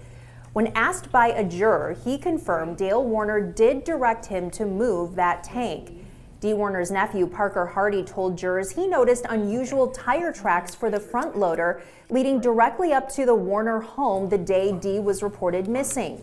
He also testified he later saw a rusty anhydrous tank inside the spray barn, something he described as unusual for the farm. Hardy says when he questioned Dale about it, he was told employees were bringing tanks in at night so he could repaint them because he couldn't sleep. He told me that he had some of his employees bring in some tanks at night or at some point so that he could paint them at night. He said he was having trouble sleeping because he was worried about where his wife was. An FBI digital forensic examiner testified he enhanced muffled body camera audio recorded on the evening of April 27th.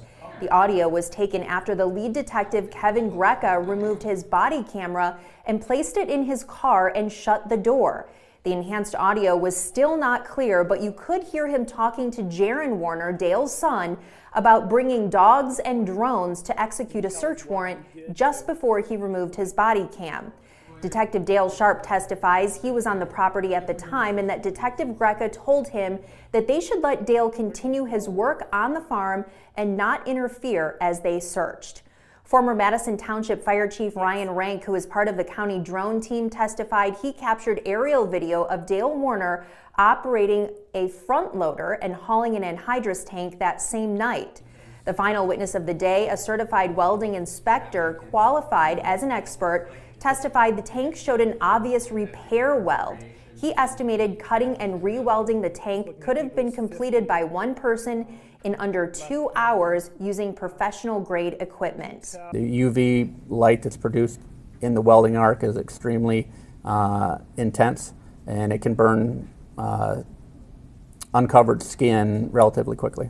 That is very indicative of what a burn from UV light produced by the welding arc would look like, especially if one was wearing a glove on the hand. Under cross-examination, he acknowledged he cannot say who performed the weld, only that it was not a factory weld.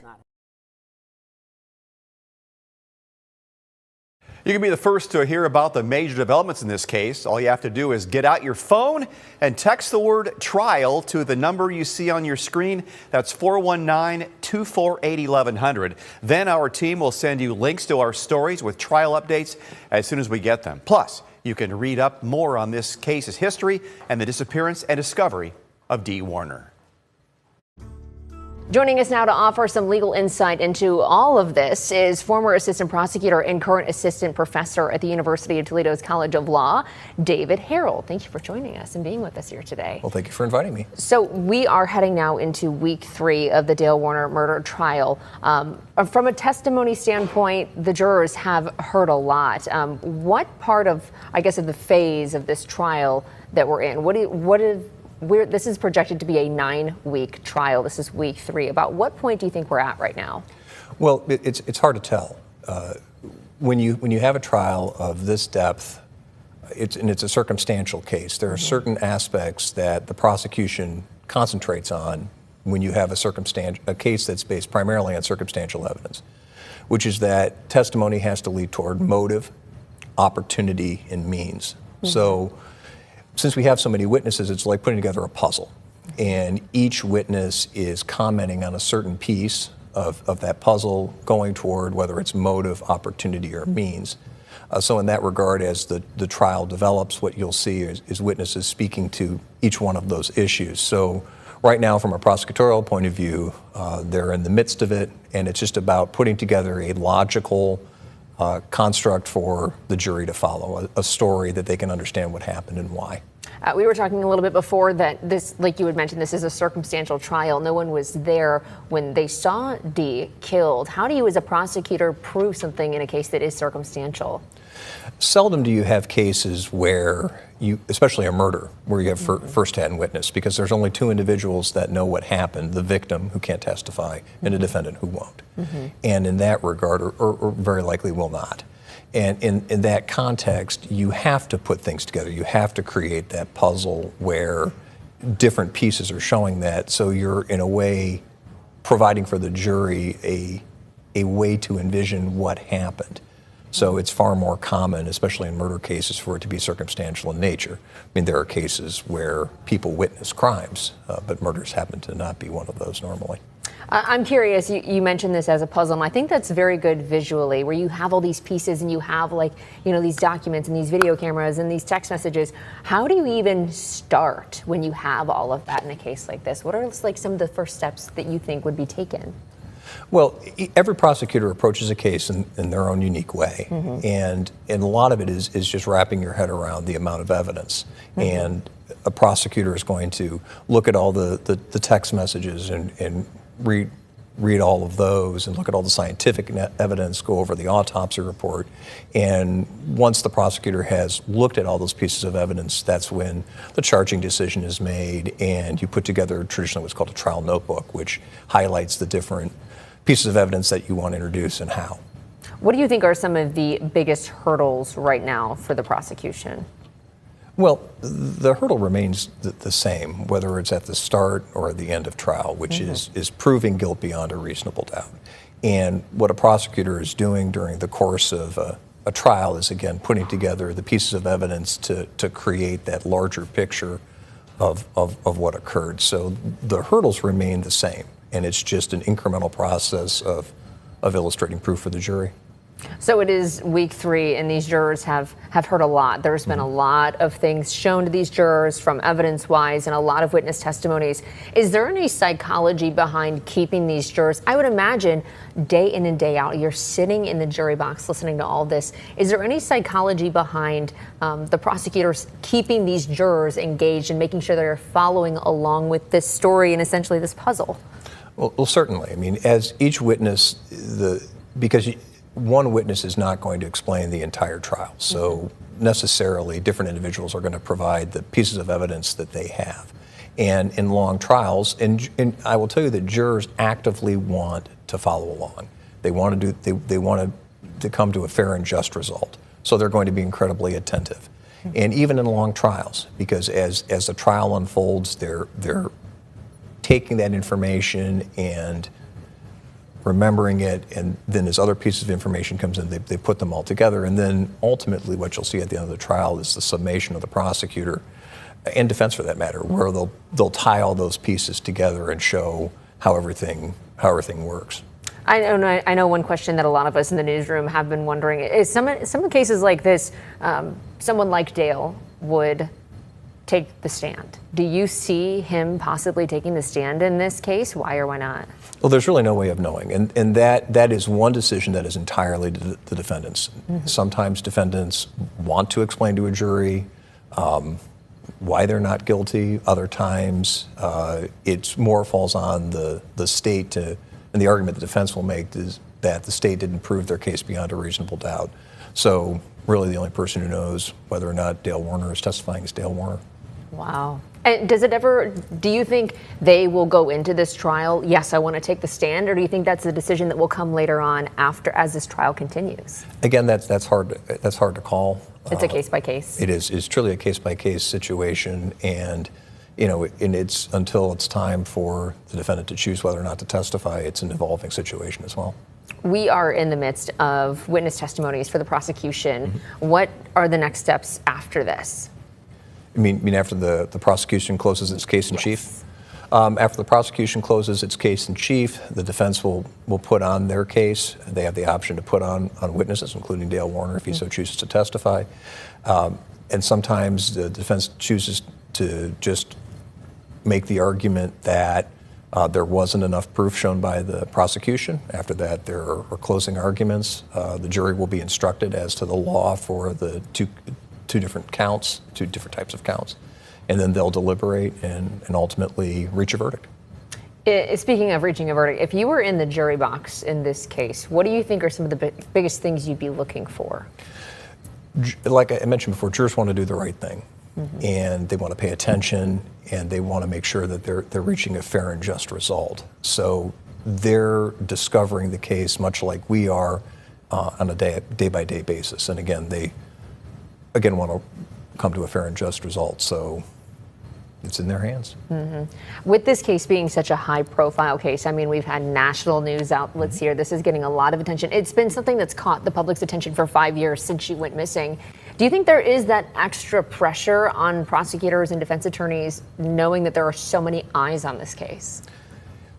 What I can say to that with the idea of high profile is every case from a prosecutorial point of view to the victim is a high-profile case. It's the most important case that they're going to experience here, the family and in the community. And same thing from a defense point of view, that every case where a defendant is on trial is the most important case to that individual. So in that regard, how you prepare for a case as a prosecutor, how you prepare for it in defense really doesn't change. The state still has to meet the elements of the offenses charged, the defense would counter those. So in that regard, the fact that there are cameras really doesn't change from a practical point of view how the state puts together its case and how defense against it. Very interesting. Is there anything else you want to add about this case or any insight you would want to give to people who are following along on this? No, I think when you're watching the case, just to be patient and to sort of meet each day's testimony as it is and to do what the jury does. Just listen and see what the evidence shows with an open mind, and ultimately at the end of the trial you can make your determination. All right, Professor David Harold here with us from the University of Toledo. Thanks for joining us here and giving us so much insight on this. Let's turn now to what's next in this trial. As you heard Melissa Andrews mention at the top of our coverage, tomorrow jurors will visit the Munger Road property and Pargan Road property where the Dee's body was found. The judge says this will help the jurors understand the evidence that's been provided so far. The judge says access to the site will be restricted for the public and media. There's also restrictions on video and photos. That's why tomorrow we will not have the trial live streamed on WTOL 11+. However, once the restrictions are lifted and the trial resumes inside the courthouse later this week, our live coverage will resume. We'll also have our next extended coverage streaming coming up at Friday after the news at 6. Until then, you can stream Hidden in Plain Sight, the disappearance and discovery of Dee Warner, anytime on WTOL 11+. 11 Investigate sat down with Dee's family and broke down the entire investigation in our special 30-minute presentation. It is day 7 of testimony in the Dale Warner murder trial. I think this was our most productive day in court by far in terms of how many witnesses we got through and a lack of powwows in the back. We got through 6 witnesses today. So I'm going to divide this into morning and afternoon because these videos are getting really long and difficult to upload. So we started off this morning with our 17th witness of the case. The first for today, Jason Gravel. He worked at the Warner farm. He was a mechanic and did odd jobs. He said that he went to work on Monday, April 26th at 7 a.m. and Dale told him that Dee had left on Sunday evening. He also worked on Tuesday, April 27th. He was asked if he ever watched any surveillance video from April 27th, and he wasn't sure. So it became very apparent that Jason was having a very hard time on the stand. He was really not remembering a lot of things. And it came out later that he had a brain injury and had difficulty with memory. So in his testimony, he says he previously said he recalled moving a tank for Dale, but now didn't remember. Says he moved tanks regularly. He thought this tank was behind the burn pile, but then he was having a lot of trouble identifying the different buildings that we've seen on the property and where the burn pile was. He was shown a picture of the front loader, and he said it's probably me. Taking it to the spray barn, a tank, at 5:43 p.m. When asked why Dale wanted it moved, he said, I think he wanted it cleaned up. On cross-examination, it comes out about the brain bleed and the memory. Mary Chartier, who is the defense attorney, asked if it's possible that Mr. Warner told you that Dee left on Sunday morning. He said yes. She said, you've moved tanks for Mr. Warner before. He said yes. And then there was a jury question. Did Dale tell you to take the tank to the spray barn? He said yes. Our 18th witness, second for today, is Parker Hardy, Dee Warner's nephew. So Parker says he was told that Dee was missing around 1 or 2 o'clock on Sunday. He went to the Munger farm office where his cousins and Dale Warner were looking through the surveillance video, which several have testified to already. He drove the gator at the farm to look for her on the north side of the house. Something caught his attention, tracks from the front loader backed into almost the house. Like as far as you can get toward the house is where these front loader tracks were. And the Hummer was parked on top of those tracks. He said it was notable because how the gravel was thrown. It looked like it was moving fast and it was unusual for the front loader to be pulled up that close to the house. He was asked where the bucket would be. He said it would have been almost to the door on the porch. He said on his second visit that day, the Hummer had been moved back to the house. The seat was in the position of someone who was shorter. On Tuesday, April 27th, Parker is on a corn planter at the farm. He was purchasing fertilizer from Dale. He went into the spray barn to load fertilizer and saw the tank in the spray barn. He thought it was very unusual for an anhydrous tank to be in that condition on the Warner farm. Usually they're painted, and there had never been an anhydrous tank in the spray barn. Dale meets with him in the barn, and Parker is asked, did you ask Dale about the rusty tank? And he said, I did. And he said, well, what did he say about it? And he said, he told me that he has some of the employees bring in tanks at night because he was going to paint them, because he was having trouble sleeping because his wife was missing.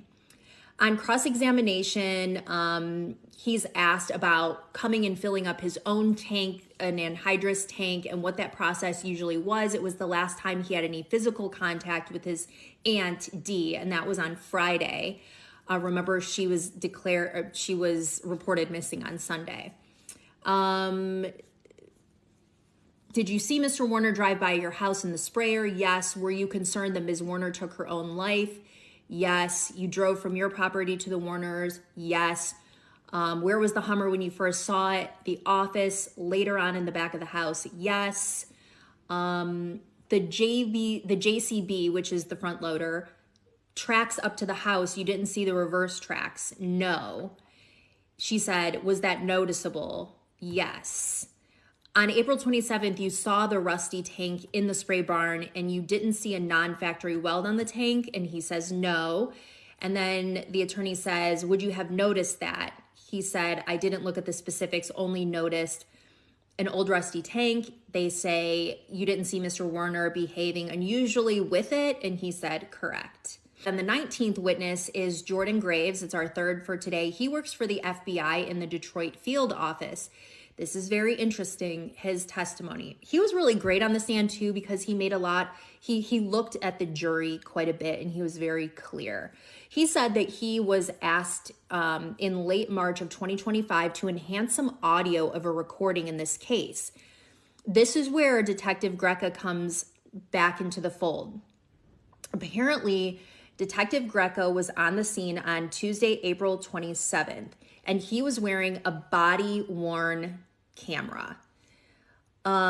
This guy, Jordan Graves, the FBI guy, says it was at one point separated from the people in the conversation. It was muffled with a background noise. The camera was placed in the car with the door closed. Why would a detective who's having a conversation and at this point is talking to Jaron Warner, we can see in the pictures, allegedly, we can hear dogs being mentioned. Dogs are being brought to Munger Road as part of a search warrant with drones. Then Detective Greca removes his body cam and puts it in the car and shuts the door. So the audio of when the camera is in the car is what now needs to be enhanced by the FBI in order for us to hear it. The problem is no one in the courtroom that I talked to really could understand what the audio still was after it was enhanced by the FBI. Can the jury go back and listen to it in the deliberation room? I believe they can because it's now an exhibit, but apparently there was a transcript that was trying to be introduced of what exactly was said, and the judge just felt that the audio was enough. So whether or not they think to go back and watch what was said, they will know. So anyways, this FBI guy, the forensic examiner, digital forensic examiner, said he may have worked on this clip for a couple of days. He said he doesn't clarify words, he just makes it easier to hear, and he does not change the dialogue. So I'm going to do the next three witnesses of the day in another video.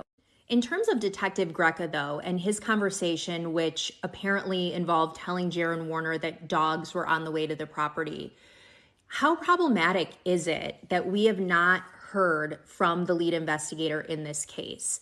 At this point, we've talked about Detective Greca several times. We've seen him interviewing Dale Warner on body cam. We now have an allegation that he removed his body cam during the execution of a search warrant, does the jury need to hear from him? Because I'm thinking, if I'm a juror, why aren't we hearing from him? And I've seen cases where the lead investigator is problematic, and sometimes you don't call him because it's more trouble than it's worth, but that name has to be occurring to the jurors, and they have to be wondering, why are we not seeing the lead investigator in this case? 20th witness, this is after lunch on day 7. We're on our 20th witness, the 4th for today. His name is Ryan Rank, and he is the former Madison Township Fire Chief. He's a hazardous material instructor who was called out to the farm on April 27th. So this would be 2 days after Dee was reported missing. It was a Tuesday, the 27th. He was a member of the county drone team. So he actually went out twice that day. He says you can take pictures or videos with the drone, and the cellular device that you're using along with the drone is what creates the timestamp. So he says that they switched from taking photos to videos because Dale returned to the property and we wanted to follow him. It is Dale operating the front loader, hauling an anhydrous tank. So I want to pause here a little bit to give you context. So Tuesday is the day that Detective Greca told Jaron Warner, allegedly, that we're going to bring the dogs out to look around and the drones.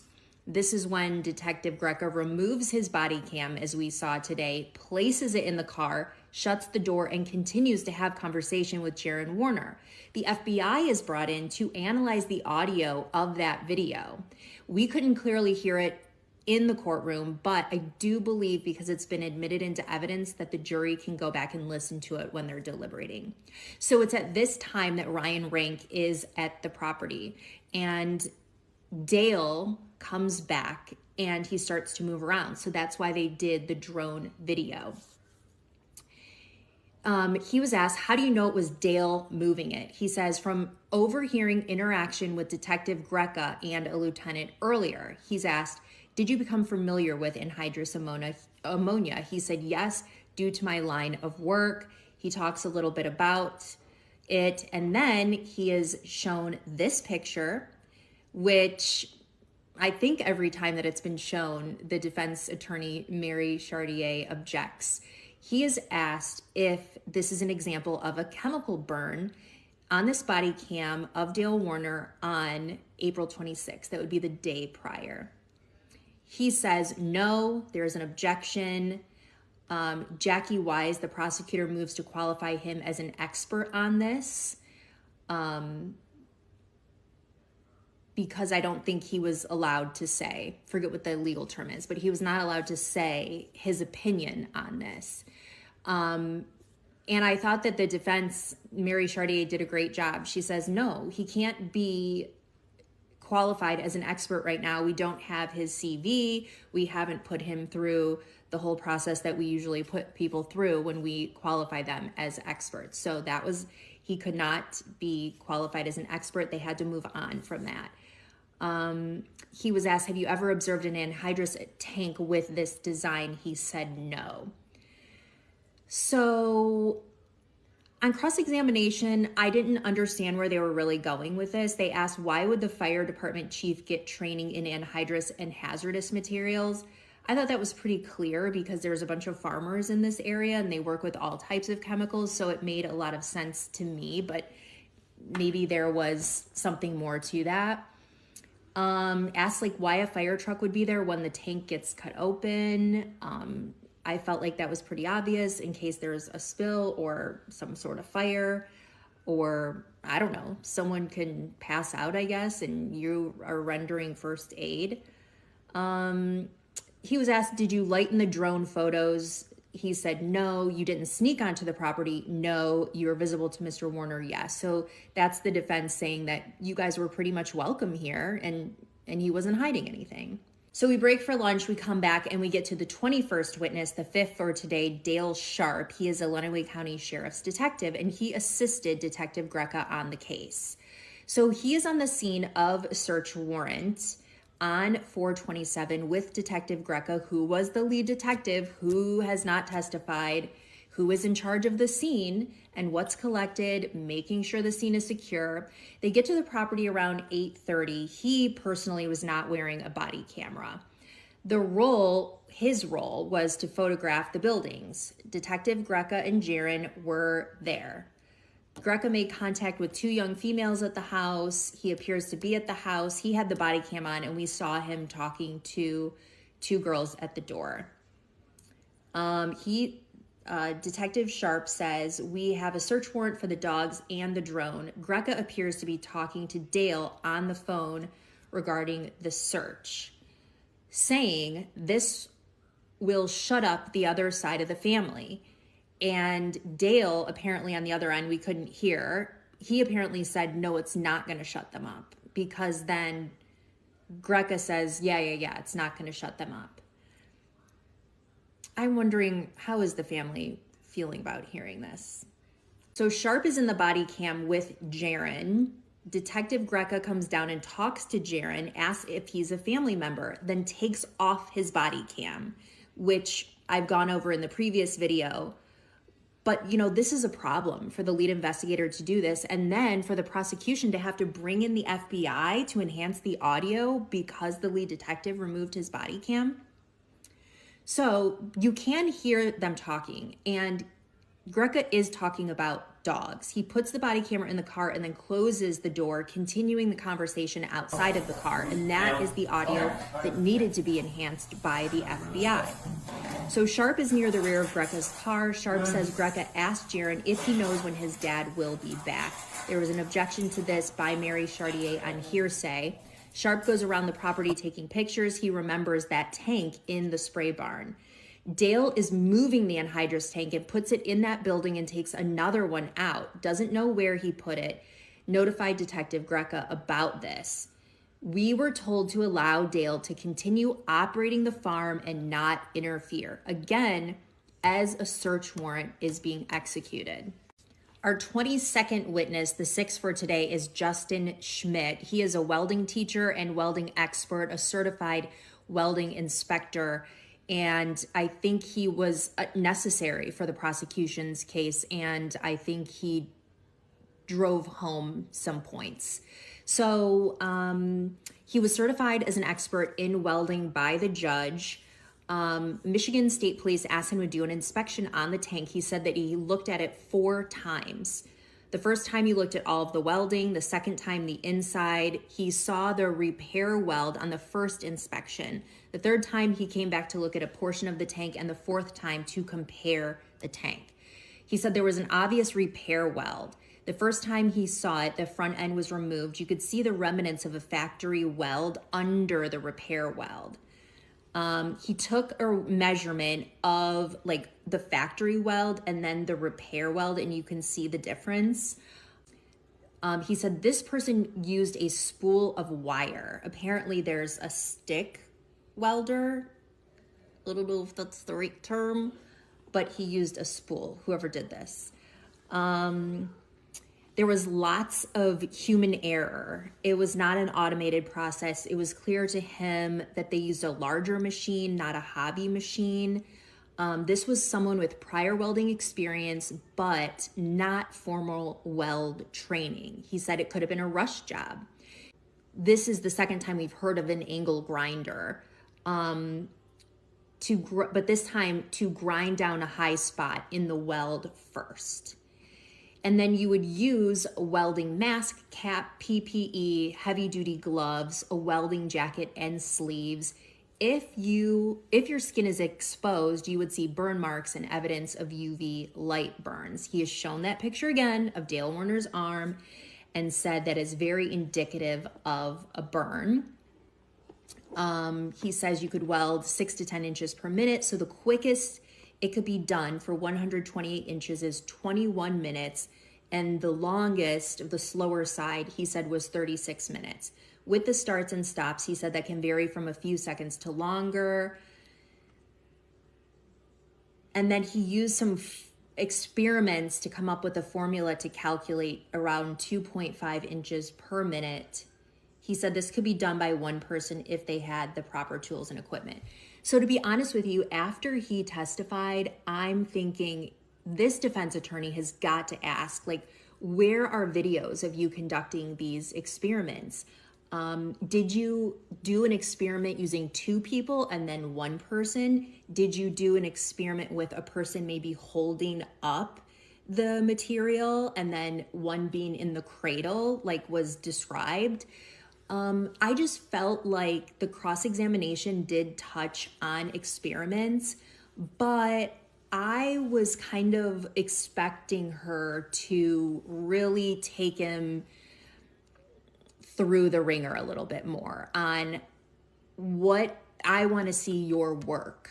And did someone check your work? All of these questions, I thought she was going to do more. She did mention the experiment, how loud it would be. He said, you know, your neighbor would probably hear. She said, you've never welded a tank like that shut. Did you do experiments? Would cutting or welding cause sparks? So I think this was really interesting. Mary Chartier brings up in September of 2024, he saw enhanced photographs of the tank. On February 9th, 2026, when trial was already underway, you were with Mr. McCready, who is the assistant prosecutor, and Detective Drewier, and you claimed you could say there were consistencies between the two only at that meeting after the trial had started. So he had spent time with this tank on 4 occasions. So that was good that she got that in. I also want to quickly show you some photos that were shown to this welding expert of Dale Warner having some of these materials that he could have used on his property at the time. The welder said that basically all those things could be used for a project like this. And then I also think it's really important to know when it comes to experts, whether or not they're paid, because the questioning that it ended on was that he didn't see consistencies prior to when the trial was already underway. So on redirect, I think the prosecution did a really good job because they asked, how many hours did you spend on this? He said 30. They said, have you been hired or received any money at all? He said, no. They said, did anyone tell you what to say? He said, no. So I think it's always important to know if an expert is being paid. They're supposed to tell the truth, but who is paying them? The judge then ends the day by telling everyone, okay, we're going on a field trip tomorrow. They're going to go see the tank. It's at a secure location. They're going to the Munger Road property and the Paragon Road property. The jurors are going to be taken on buses. We do know that. We have a lot of restrictions as to what we can show. So I will show you the properties, but I won't be able to show you the setup even or the buses. So I will go and visually look at it and then bring you a video tomorrow night after the visit. Jurors in the Dale Warner murder trial took a road trip out of the courtroom today, and Dale Warner was there. They visited 3 sites connected to the murder of Dee Warner. Her husband Dale is accused of murdering her in 2021 and then welding her inside of a fertilizer tank. Melissa Andrews is in Tipton with what the jurors got to see today. Well, jurors really got an in-person lay of the land look at all of the things they've been hearing about for the past few weeks, starting with the tank where Dee Warner's body was found. We're told that this tank is being kept at a secure location. Jurors went there before coming to Dee and Dale Warner's home here on Munger Road in Tipton.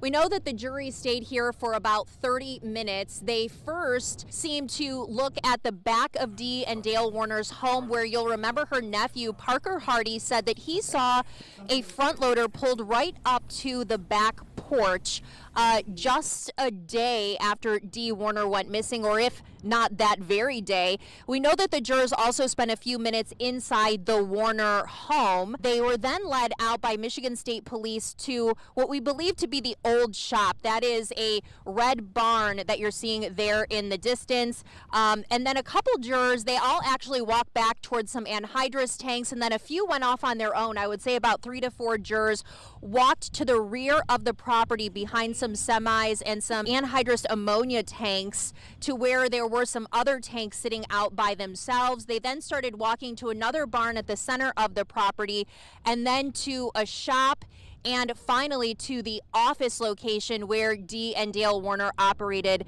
their businesses. I did see they were here on 2 minibuses accompanied by many Michigan State Police and Lenawee County Sheriff's deputies. They were instructed by the judge yesterday they were not allowed to answer questions, and they were not allowed to talk with one another about what they saw.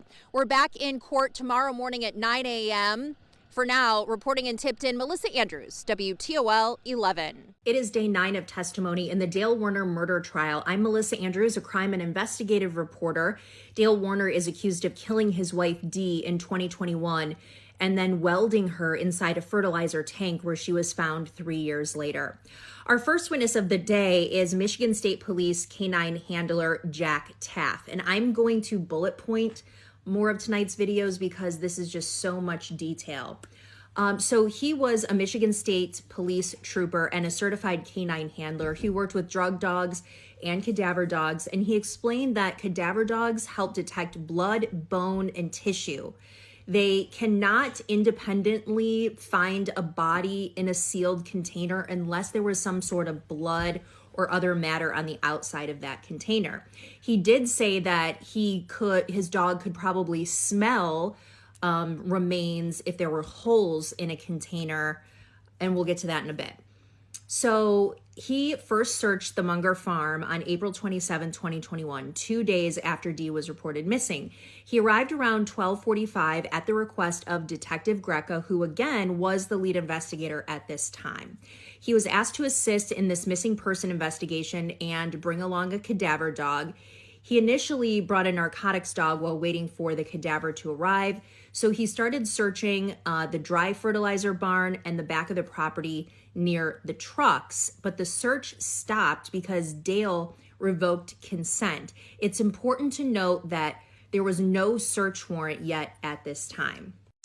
So they go and get a search warrant and they come back that night, again, on the 27th. He brought the cadaver dog. He searched the barns and the offices, but did not search the spray barn. He said they search where they're directed to search by the lead investigator, which at this time was Detective Greca.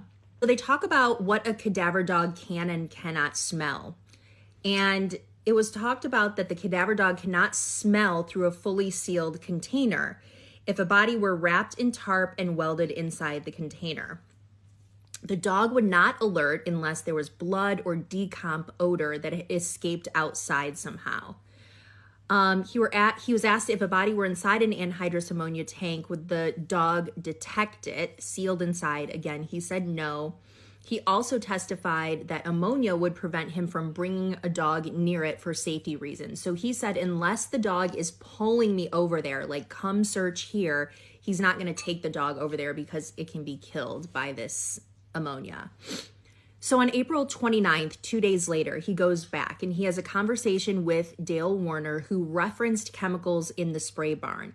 He warned that dogs could be harmed by chemicals in the barn, and in fact said that his own dog had been killed by chemicals there. So he said that they did not bring the dogs inside that barn, although he stood there and looked through the barn. He was asked on cross-examination about the scent spreading, whether the odor could escape through small holes in a tank, and he said yes. Also about whether painted over weld holes could leak odor. The trooper admitted if there were holes without ammonia, the odor could escape, but he would not intentionally allow a dog to sniff a tank opening due to safety. So the defense is emphasizing multiple searches over years in May of 2021, October 2021 by the FBI, again that month, June 22nd, 2022, and that the cadaver dogs never alert on any property, on any of these searches. The spray barn was not searched on April 27th or 29th. So those searches that the defense is referencing would be weeks to months after Dee disappeared, though. they were not allowed to search in those initial days. He said at some point he did go inside the barns, but he couldn't tell exactly when. So a juror asked a question whether the return search was scheduled. He said they did come back once that warrant was obtained. When asked if a suspect would be notified beforehand, he said, normally we don't. You want to catch people by surprise. So he could not testify as to whether anyone did notify Dale Warner in advance. So our second witness of the day is Sergeant Jeff Hooper. He is a digital forensics expert, a Monroe County detective, and he was working on Celebrite extraction. So this is cell phone data, and it's used a ton in trials. So apparently Dale voluntarily provided his phone and password to this detective. Celebrite pulls your text, your call logs, photos, chats, and app data, and then it organizes it into a searchable report with hyperlinks. So on April 25th, the morning that Dee disappeared, there was a cookie placed from the My Cadillac app. That means an app was used. So the My Cadillac app was used at 7:08 a.m. Dale texts Dee at 7:45 a.m., says he's going spring, and then puts a smile emoji. At 8:48 a.m., Find My iPhone data is used. 8:49, it's used again at 9:04, and then a text to Dee at 10:02 saying, "Are you up yet? Feeling better with your migraine?"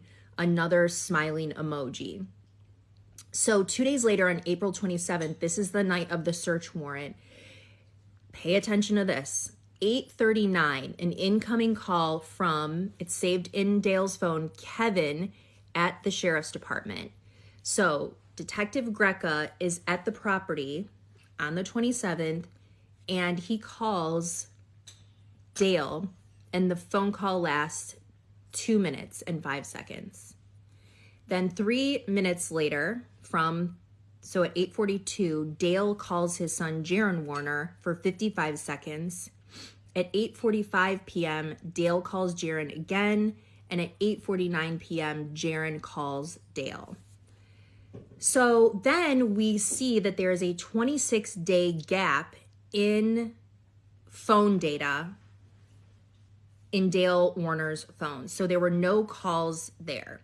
The prosecutor is implying that he deleted this information from the phone, and Hooper says it appears to be deleted. So the defense objected, says that's speculation, and the judge struck that. But again, here we are. By the time there's an objection, the jury already hears it. So they're not going to unhear that it appeared to be deleted. They're not supposed to consider that, but it was said.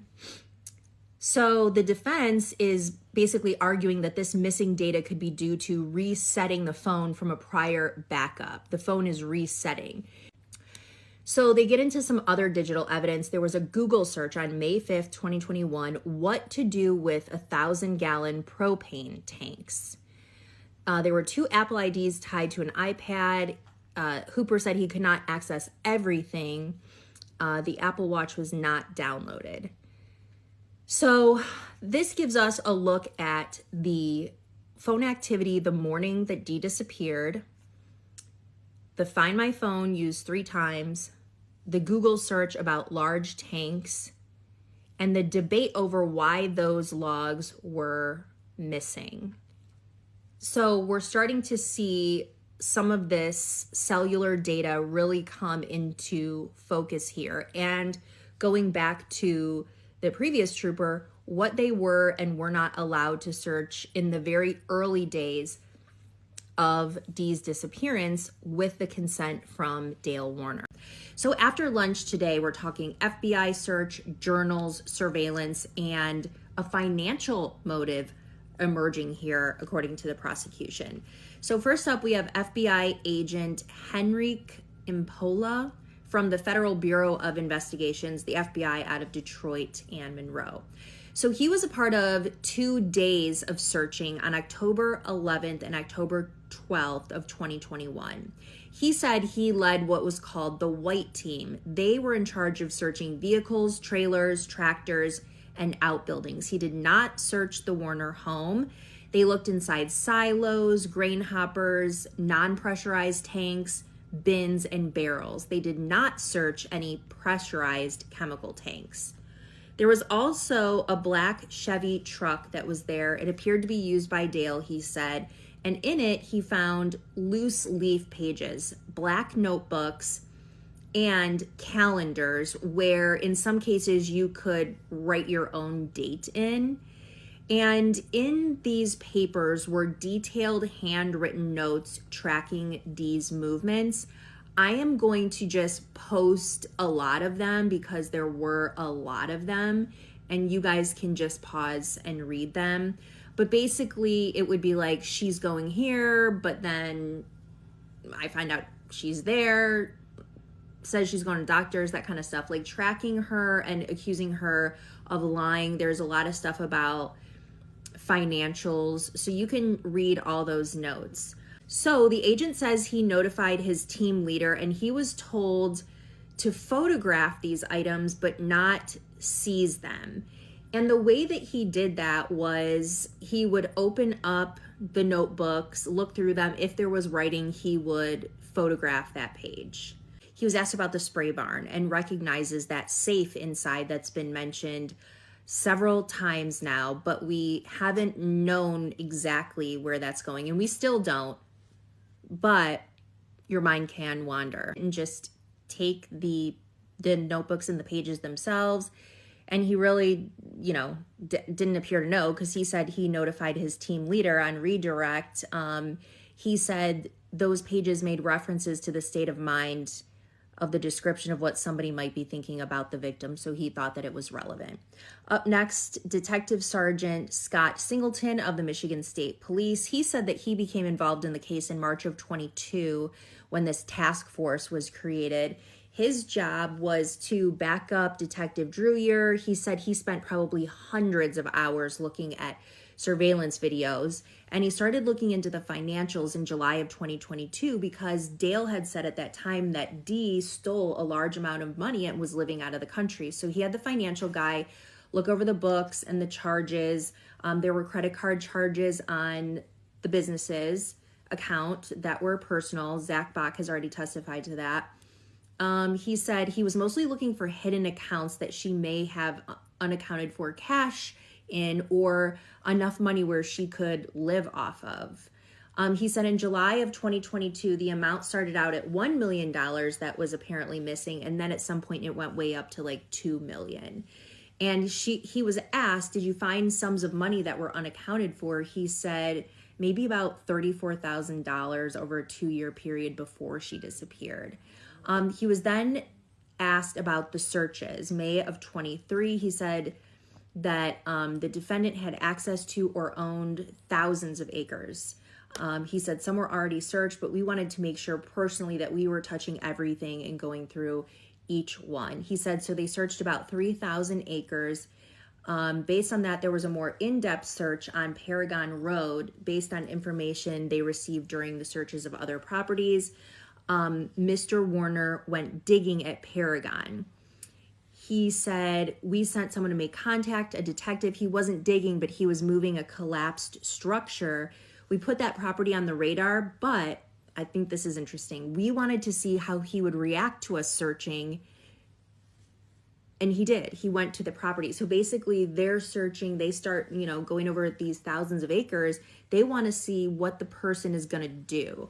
Are they going to go over here and dig around? Does that mean they're doing something? So they were very aware of what he was doing during this whole time.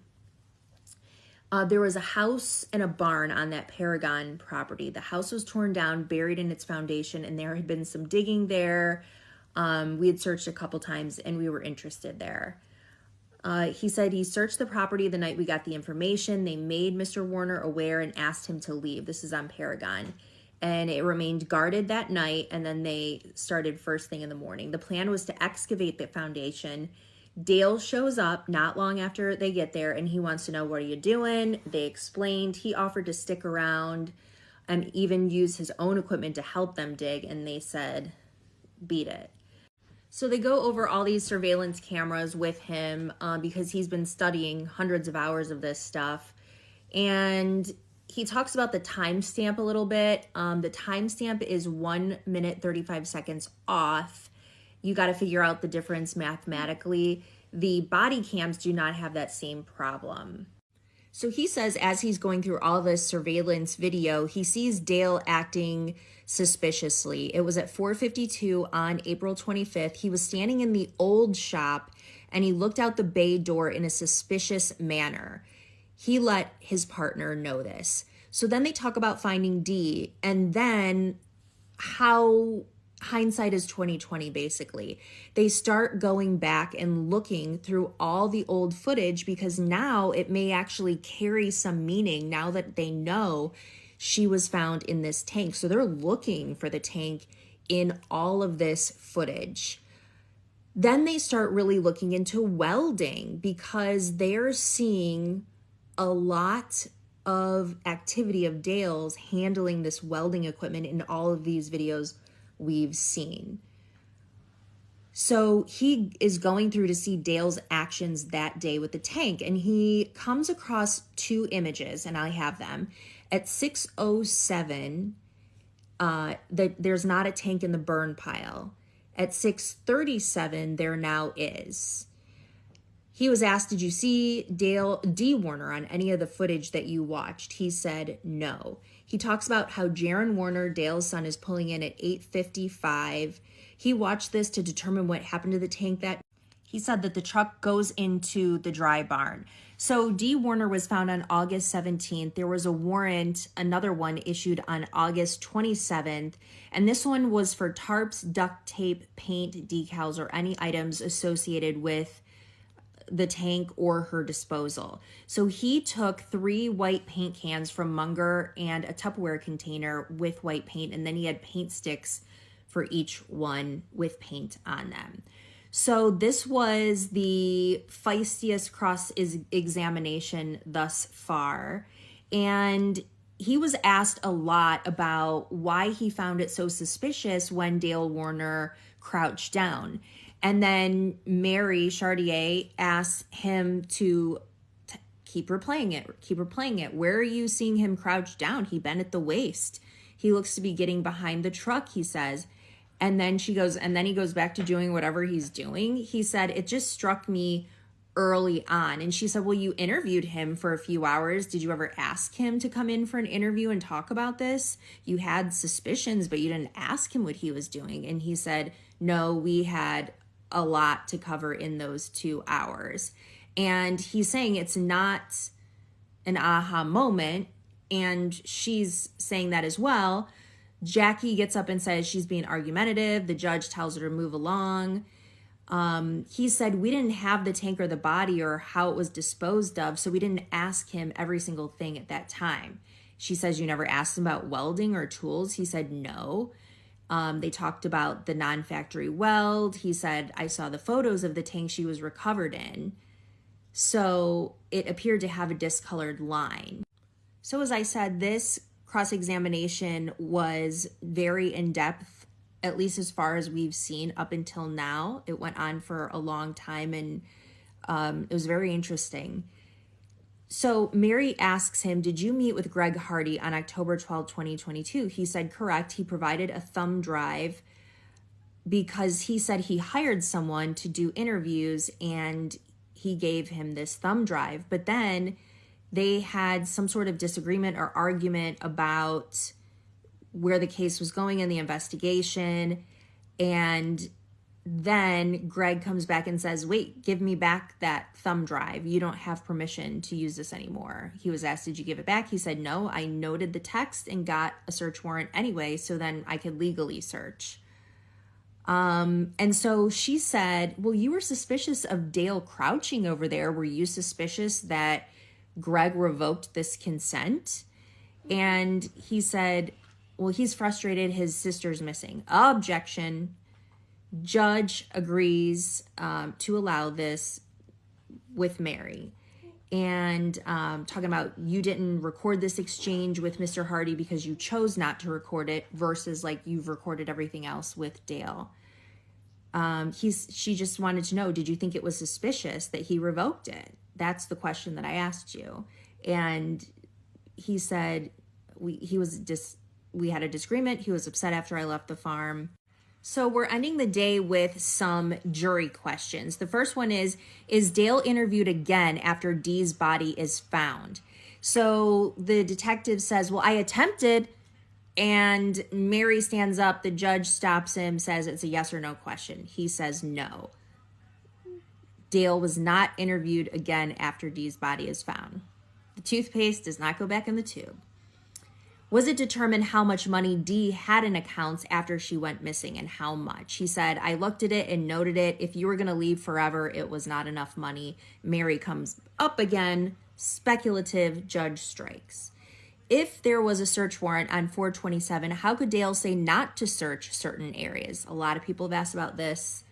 He said, well, to clarify, that body camera was from earlier in the day, that search. Then they were bringing the dogs and the drones. It was then he revoked consent. So they left, got the search warrant, and came back. Was there life insurance in Dee's name when she disappeared? If so, what was the amount? He said yes, but I don't recall the amount. Jackie follows up, were the accounts being used on April 25th, 2021? No.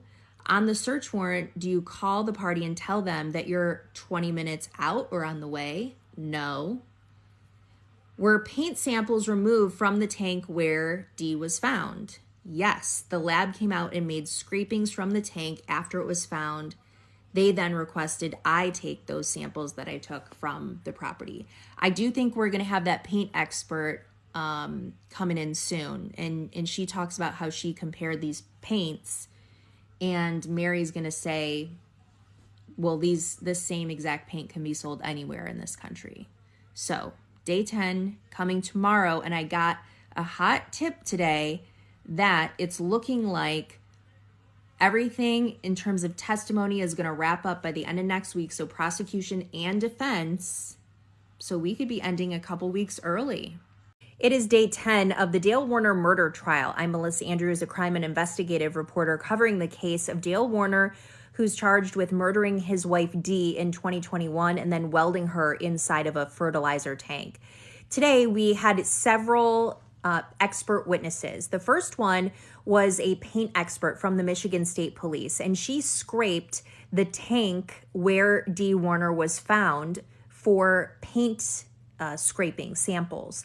And she compared that paint to paint that was given to her from investigators that was taken from Dale Warner's barn. She says that she looks at the layers of the paint, the color, and the additives in the paint. And while she could say that they were similar, the paint from those cans to the paint taken off the tank, she said it was similar. She couldn't say it was definitively the same paint because paint is mass produced. The second expert for today was a fingerprint expert from Michigan State Police.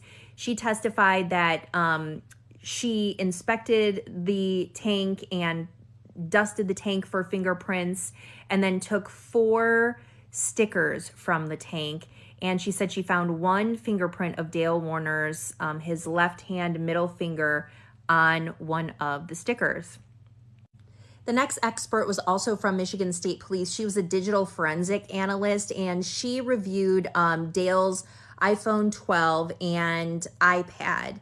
And she did this in May of 2022. She said she found nearly 90 screenshots of text messages between Zach Bach and his mother Dee Warner. So it appeared that those were snapshots of messages displayed on another phone. Also, there were internet searches on the iPad Pro, Google searches for chemical cremation, what is liquid cremation, and why is it illegal, alkaline hydrolysis biocremation, and what to do with a 1,000-gallon propane tank. There was also searches for a widower's dating site, 10 dating sites for widows and widowers and divorced people, and a widower dating page. So jurors took quite a bit of time. They passed around these pages of these internet searches and they looked at those. Now, on cross-examination, it came out. I mean, I think the biggest question about the searches is when did they happen? And she said, unfortunately, you can't put a specific date on those. Were they done over a large period of time? She said yes. So we know that they had to have happened sometime before May of 2022, but we don't know exactly when he searched those sites. So I mean, that is important, is the time frame that they were searched. So the big witness that everybody's been looking forward to hearing from is Detective Kevin Greca. And so we finally got to hear this, and what I will say is I was getting so many texts about how many times he said, I don't recall. And we actually counted it, and it was 19 times during the prosecution over a 1-hour period. One of the first questions asked was, did you know Dale and Dee Warner? Do you know Dale Warner? I don't know. And then he says he doesn't recall. And you can see the freshly painted tank in his body cam, and he doesn't recall.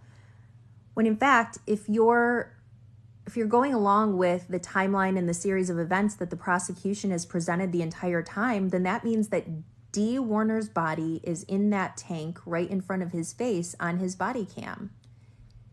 And then he removes his body cam and puts it in the car.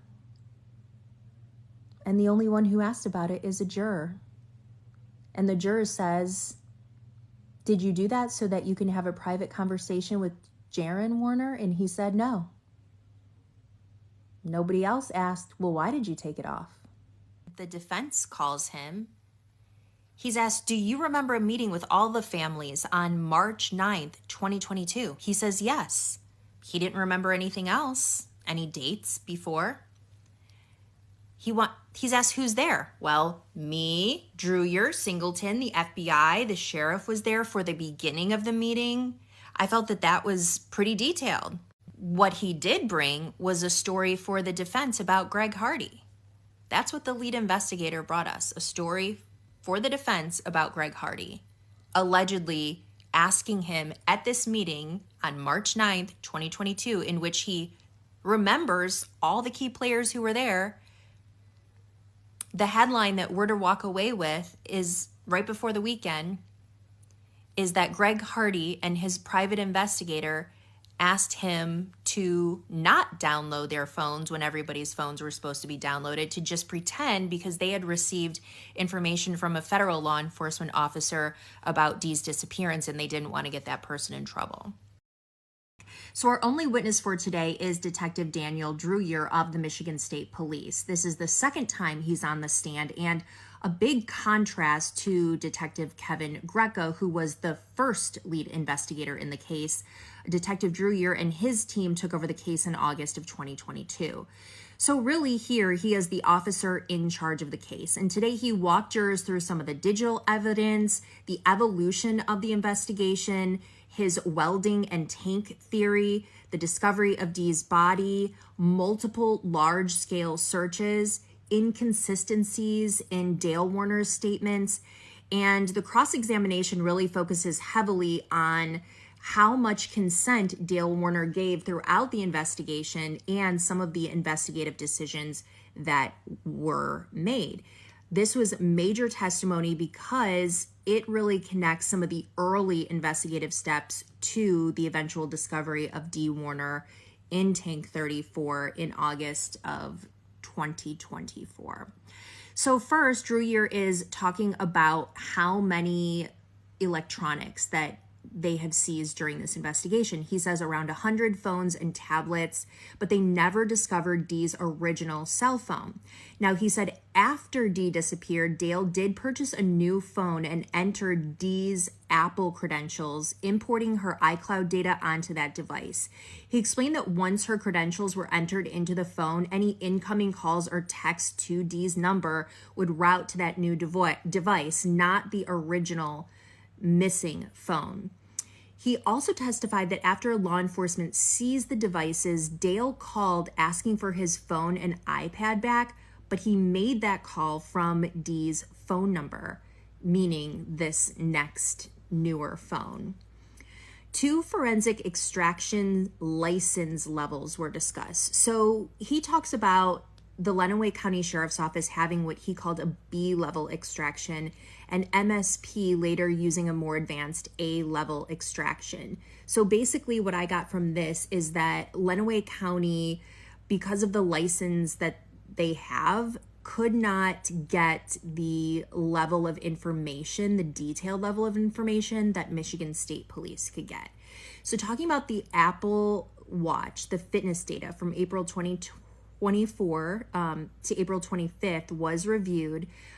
From the hours of 7 p.m. to 11 a.m., data showed Dale's heart rate activity, but minimal movements, no flights climbed, and limited distance traveled. This is interesting. I've seen them look at Apple Watch data for other murder trials, and it's just really interesting that this can be used. And, you know, the defense likes this information because it's showing that there was no elevation in the heart rate and minimal movement on Dale's Apple Watch. Dee's original phone does remain missing. So Detective Dreyer testifies that much of the early investigation centered around Dale's claims that Dee took money and left voluntarily, that she had a prescription drug problem, she may have fled to Mexico or Florida. And at one point he used the term drug cartel because Dale said that she might have gotten away to Mexico for 10 or 20 bucks and is with the drug cartel because she was into drugs, because they had asked, well, how can she go there if she doesn't have her passport?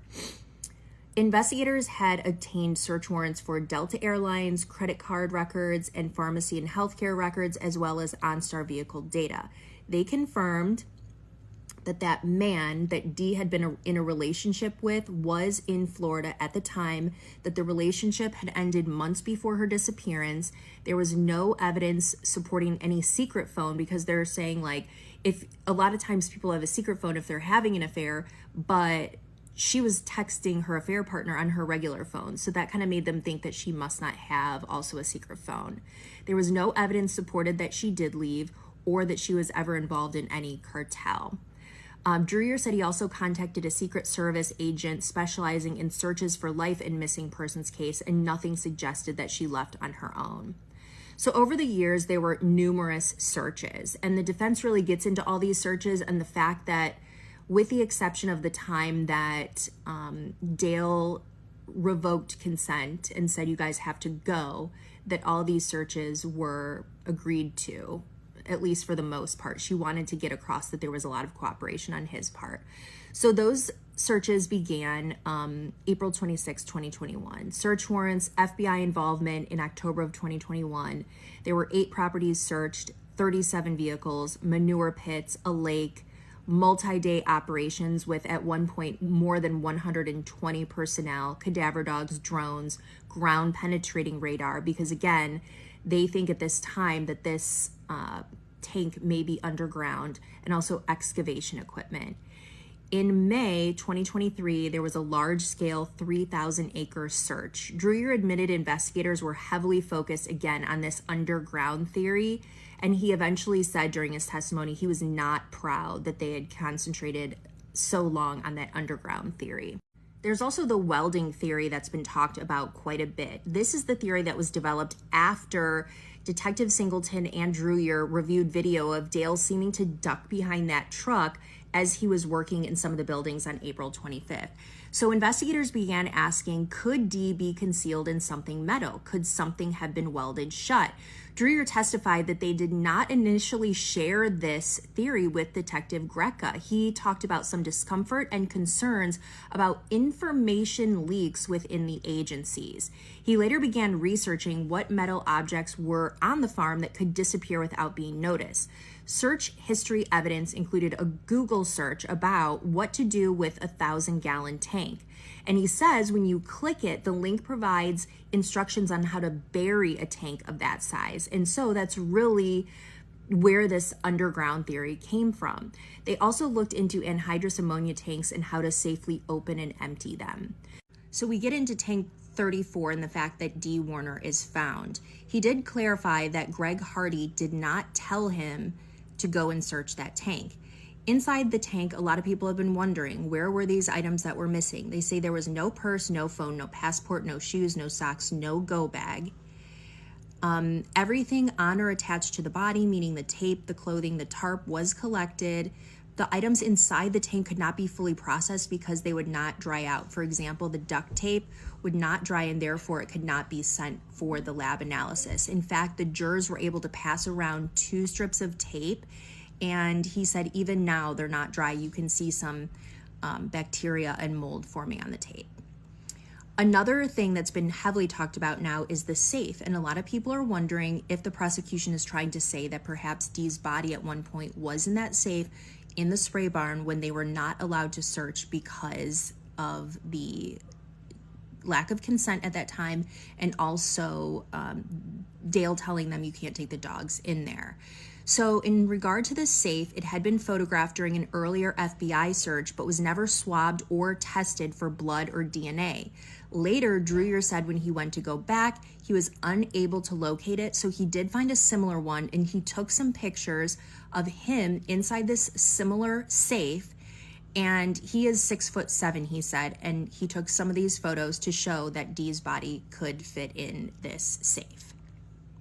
So Detective Dreyer testifies that sometimes it's good to give information out because then you can see what people do about the information. In the past, he's talked about telling people that we're going to do a search so that they can see if their behavior changes, if they go anywhere and try to dispose of something. So he tells Jaron Warner that they have found a tank.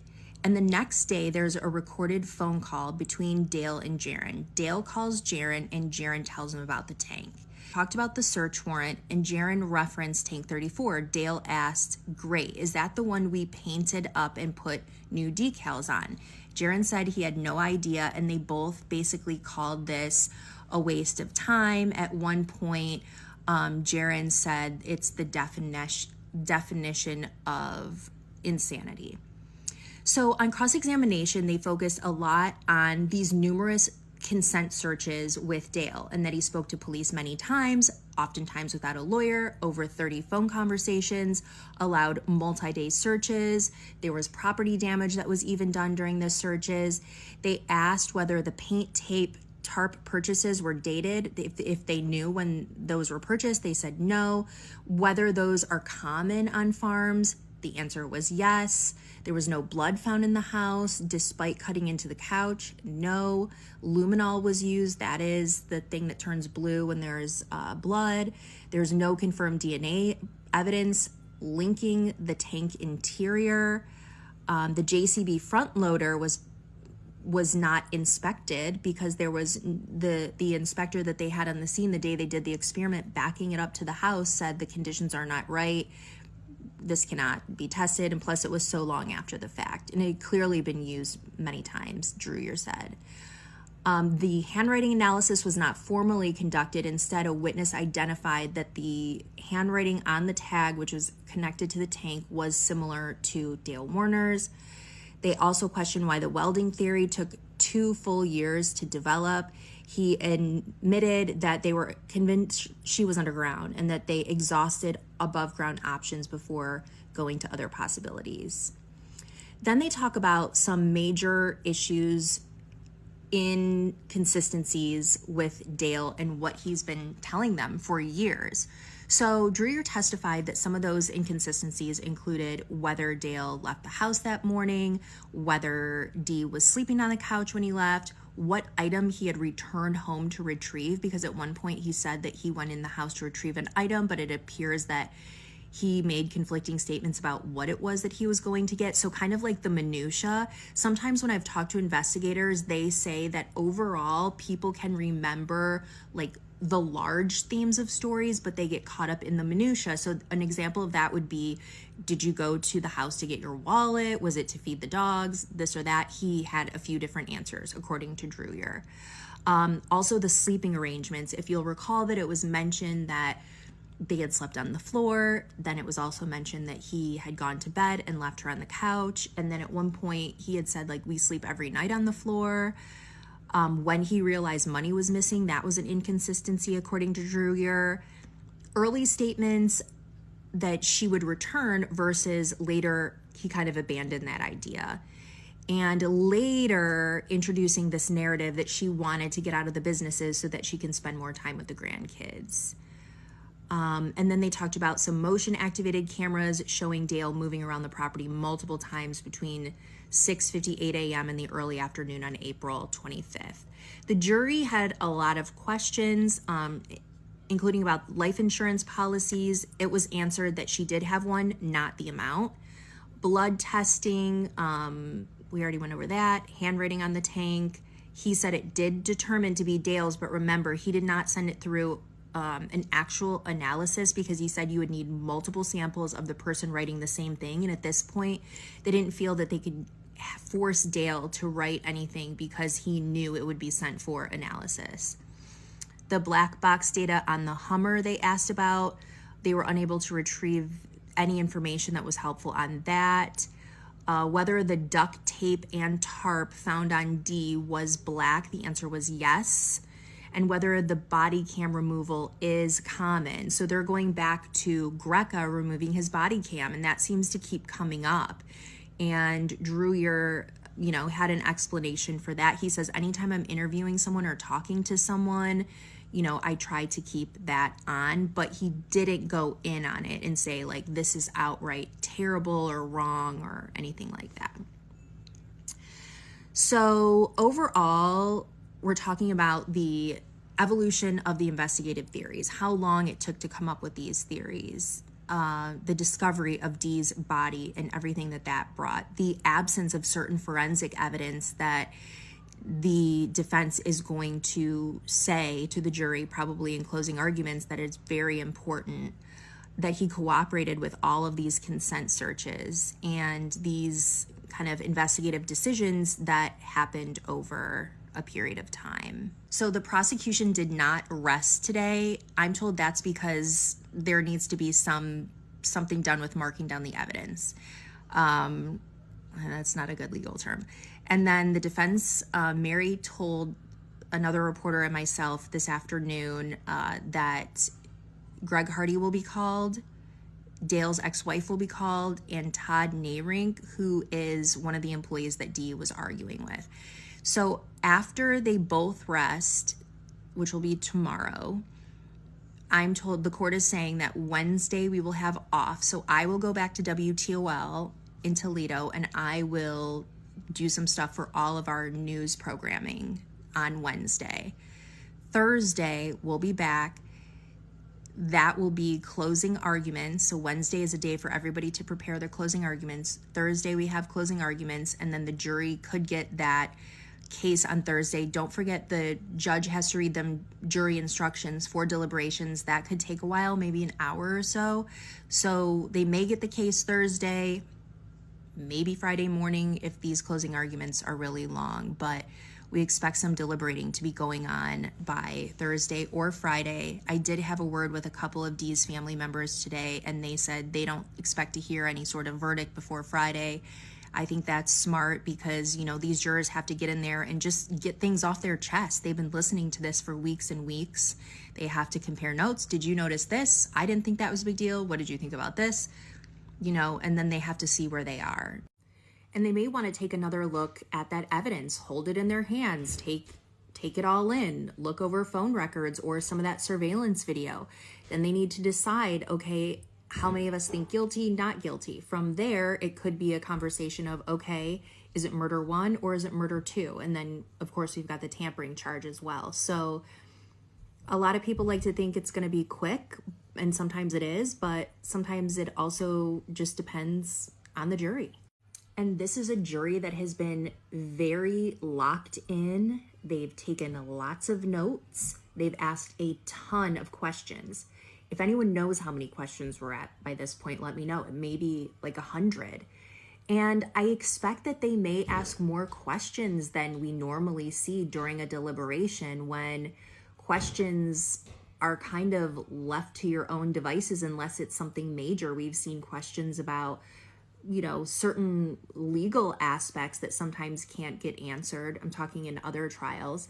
But this jury has been asking tons of questions, so I wouldn't be surprised if they continue to ask the types of questions they've been asking during, the testimony. As far as us getting the word to you, I am planning on being at the courthouse just on standby Thursday and Friday, because the court is not going to really send out an alert if there's a question. Sometimes a question turns into something more. So I will be there for that.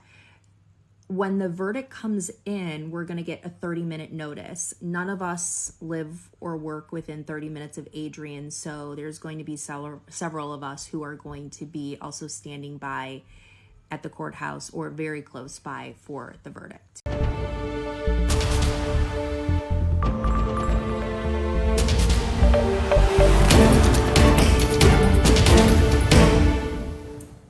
The fourth week of the Dale Warner murder trial is underway, and we could see jury deliberations before the week's end. Thank you so much for joining us live here on WTOL 11+. I'm Jeff Smith. And I'm Kaylee Marentat. This is a case our team has been following since Dale's wife, Dee, first went missing nearly 5 years ago.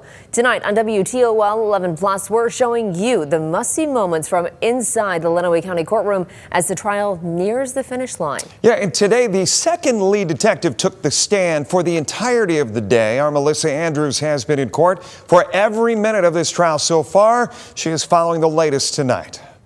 This second lead investigator in the case walked the jury through step by step the years-long process that led to a farm tank and Dee Warner's body. It's a stark contrast to the first lead investigator that testified Friday, saying he couldn't remember key details of the case 19 times.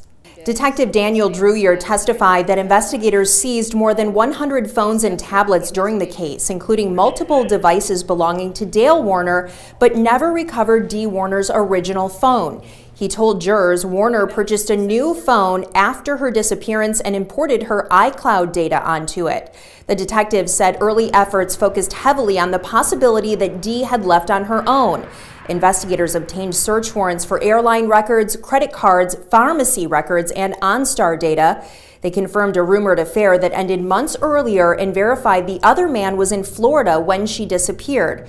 Drewier testified nothing supported Warner's claims that his wife fled to Mexico or Jamaica, was involved with a cartel, or had a secret phone. Large-scale searches followed, thousands of acres using cadaver dogs, ground-penetrating radar, drones, and heavy equipment. For months, investigators believe she may have been buried underground. Drewier also testified about a large gun safe once located in a spray barn on the property and did an experiment to see if he could fit inside a similarly sized one. Was that ever tested? Did anyone ever swab that for blood, DNA, bodily fluids, hair, anything? The closest to a search that was conducted on that safe is when the FBI was there in October of 21. It was still in Building 7. Mr. Warner provided a combination. They opened it and took a photo of the inside, but no other examination of the safe was done at that time. At any time, correct? No, but by the time I realized that it may be involved in some way, I was unable to locate it again. Drewier also revisited what he called a welding theory, focusing on large metal tanks on Warner's properties, a piece of information he did not share with Detective Greca. It's not my investigation. I'm just making recommendations on what I've seen from their investigation. So I wasn't entirely sure it would be appropriate for me to air that type of opinion. And separately, we were very conscious of the fact that somehow information was being leaked from the Sheriff's Department. In August 2024, Tank 34 was cut open. Inside, investigators found Dee Warner's body wrapped in a blue tarp, barefoot, with duct tape that later could not be fully tested because it would not dry. He also said Dee's brother Greg lied to the media about leading investigators to the tank. Drewier also acknowledged mistakes, including concentrating too long on underground searches, but he told jurors investigators exhausted every lead before finding Dee Warner inside that tank. The prosecution is expected to rest tomorrow. The defense says it will call 3 witnesses, including Greg Hardy, Dale's ex-wife, and Todd Nayrink, one of the employees Dee was arguing with before she disappeared. We're told the court will take the day off on Wednesday for the attorneys to prepare their closing arguments, which will take place on Thursday. That is when the jury could get the case. Reporting in Adrian, Melissa Andrews, WTOL 11. Well, you can be the first to hear about the major developments in this case. All you have to do is text the word trial and to that number on your screen. That's 419-248-1100. Then our team will send you links to our stories with trial updates as soon as we get them. Plus, you can read up on this case's history and the disappearance and discovery of Dee Warner. Each of these weeks, once again, has kind of been broken down into themes. If you go back to how the prosecution has kind of put this game plan together, and we had Gary Byers in here, and he said this is what prosecutors do. They put together this game plan, go to the jury, lay out a case for them, but they do it in incremental steps. Before we go back and talk about weeks 1 through 3, you said what Mel just laid out right there as far as the witnesses the defense is bringing caught your attention. For me, bringing Greg Hardy onto the stand should play out quite interesting. Especially since the defense is already saying that Greg allegedly lied to the media already in this case. So the former detective that we had on Friday said the biggest thing about also being a detective on the case, getting cross-examined by the defense, is that they are going to poke holes in you and try to limit your credibility. And I think that's maybe what we're going to see against Greg Hardy, against these other people that the defense is calling up.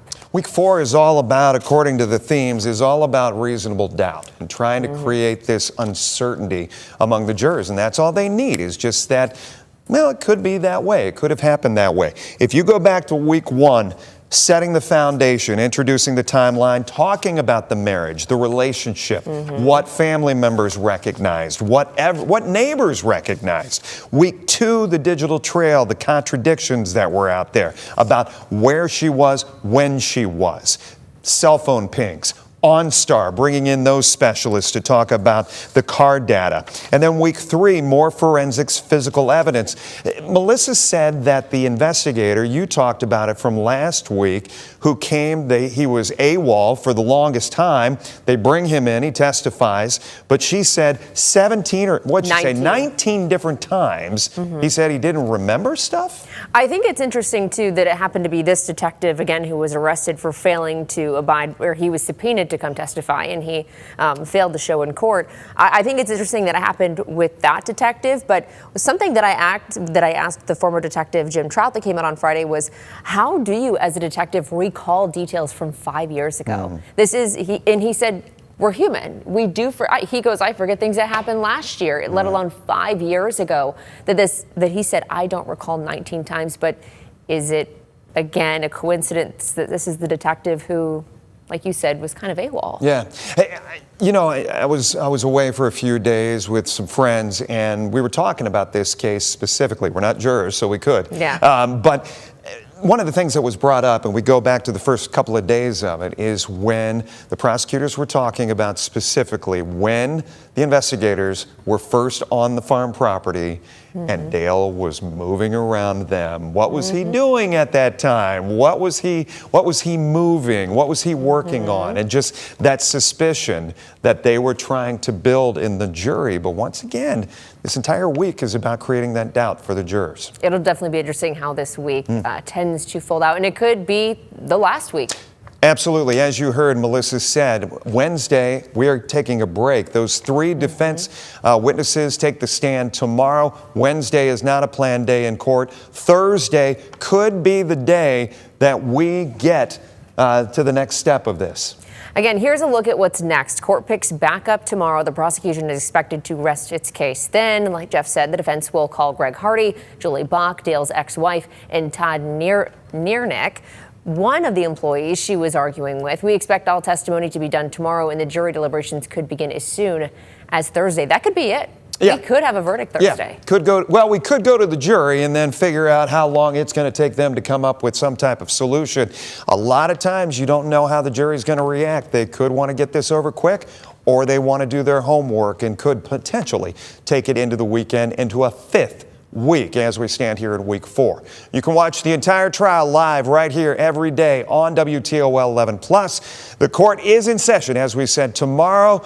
And we will have the very latest court adjourned up until the point that court is adjourned for the day tomorrow. And then, as we said, an off day on Wednesday. Until then, you can always stream Hidden in Plain Sight, the disappearance and discovery of Dee Warner, anytime on WTOL 11+. 11 Investigates sat down with members of Dee's family and broke down the entire investigation in a special 30-minute presentation. That'll wrap it for us tonight. Make sure to follow us on all your favorite social media platforms, and you can download the WTOL 11 News app on your phone to get all the update alerts of the trial sent straight to you. We appreciate it as always. Great job downloading WTOL 11+, having it at the ready. Have a great rest of your night. We'll see you next time. It is day 12 of the Dale Warner murder trial, and the prosecution and the defense rest. I'm Melissa Andrews, a crime and investigative reporter covering this trial. Dale Warner is accused of murdering his wife Dee in 2021 and then welding her inside of a fertilizer tank where she was found 3 years later. So we start off the day getting some housekeeping matters out of the way. The defense makes a motion for what's called a directed verdict. I've seen this before, so it's not too unusual. Basically, a directed verdict is a ruling by a judge in a jury trial that ends the case before it goes to the jury because one party has not presented enough evidence to support their claim. So in this case, the defense is saying, hey, we don't think that the prosecution has proved that Dale Warner killed Dee Warner. The prosecution says, Judge, we want you to deny this. We have clearly presented enough evidence. The judge was prepared for this because he read out all the reasons that there is enough evidence. He has to state all of this on the record. He denies the motion. Next, Dale Warner gets up and waives his right to testify. This involves him standing up, raising his right hand, and his attorney, Mary Chartier, is with him. The judge and Mary ask him a series of questions. Basically, are you waiving your right to testify? Do you know what this means? Have you talked this over? Has anyone forced you to do this? The 32nd witness, the first for today, the defense calls Julie Bach, Dale Warner's ex-wife. And you may be confused about why her name is Bach, because Dee's children's name is Bach. Well, when Dale and Dee got together, she married Dee's ex-husband. That's the reason behind that. So she was not on the stand, I think, even 10 minutes. The direct examination was very quick. It seemed like the defense really just wanted to get out that Dale developed this cough while they were married, some sort of a cough. On cross-examination, so this is the prosecution interviewing her. They asked, you got divorced in 2003, you have 4 children. Yes, you got the marital farm and he had to pay you $100,000. She was a little unclear on that, so they showed her some documents. She said, I got the house, he paid off the house. He had the land and farm equipment. You were awarded full custody of the children at first. Yes. You had a custody hearing. Yes. You both had attorneys. Yes. He had to pay you $1,200 a month, and then you had to ask to get more. Yes. The defendant called you a day or two after Dee disappeared. She said, yes, he wanted Cameron, their child, to come and do the books for the business. In a May 3rd interview, he said his lungs were burned from anhydrous ammonia. Would you? And then there was an objection, speculation, withdrawn. On redirect, so this is, again, the defense, she was asked, was the divorce civil? Yes. You went to lunch afterwards? Yes.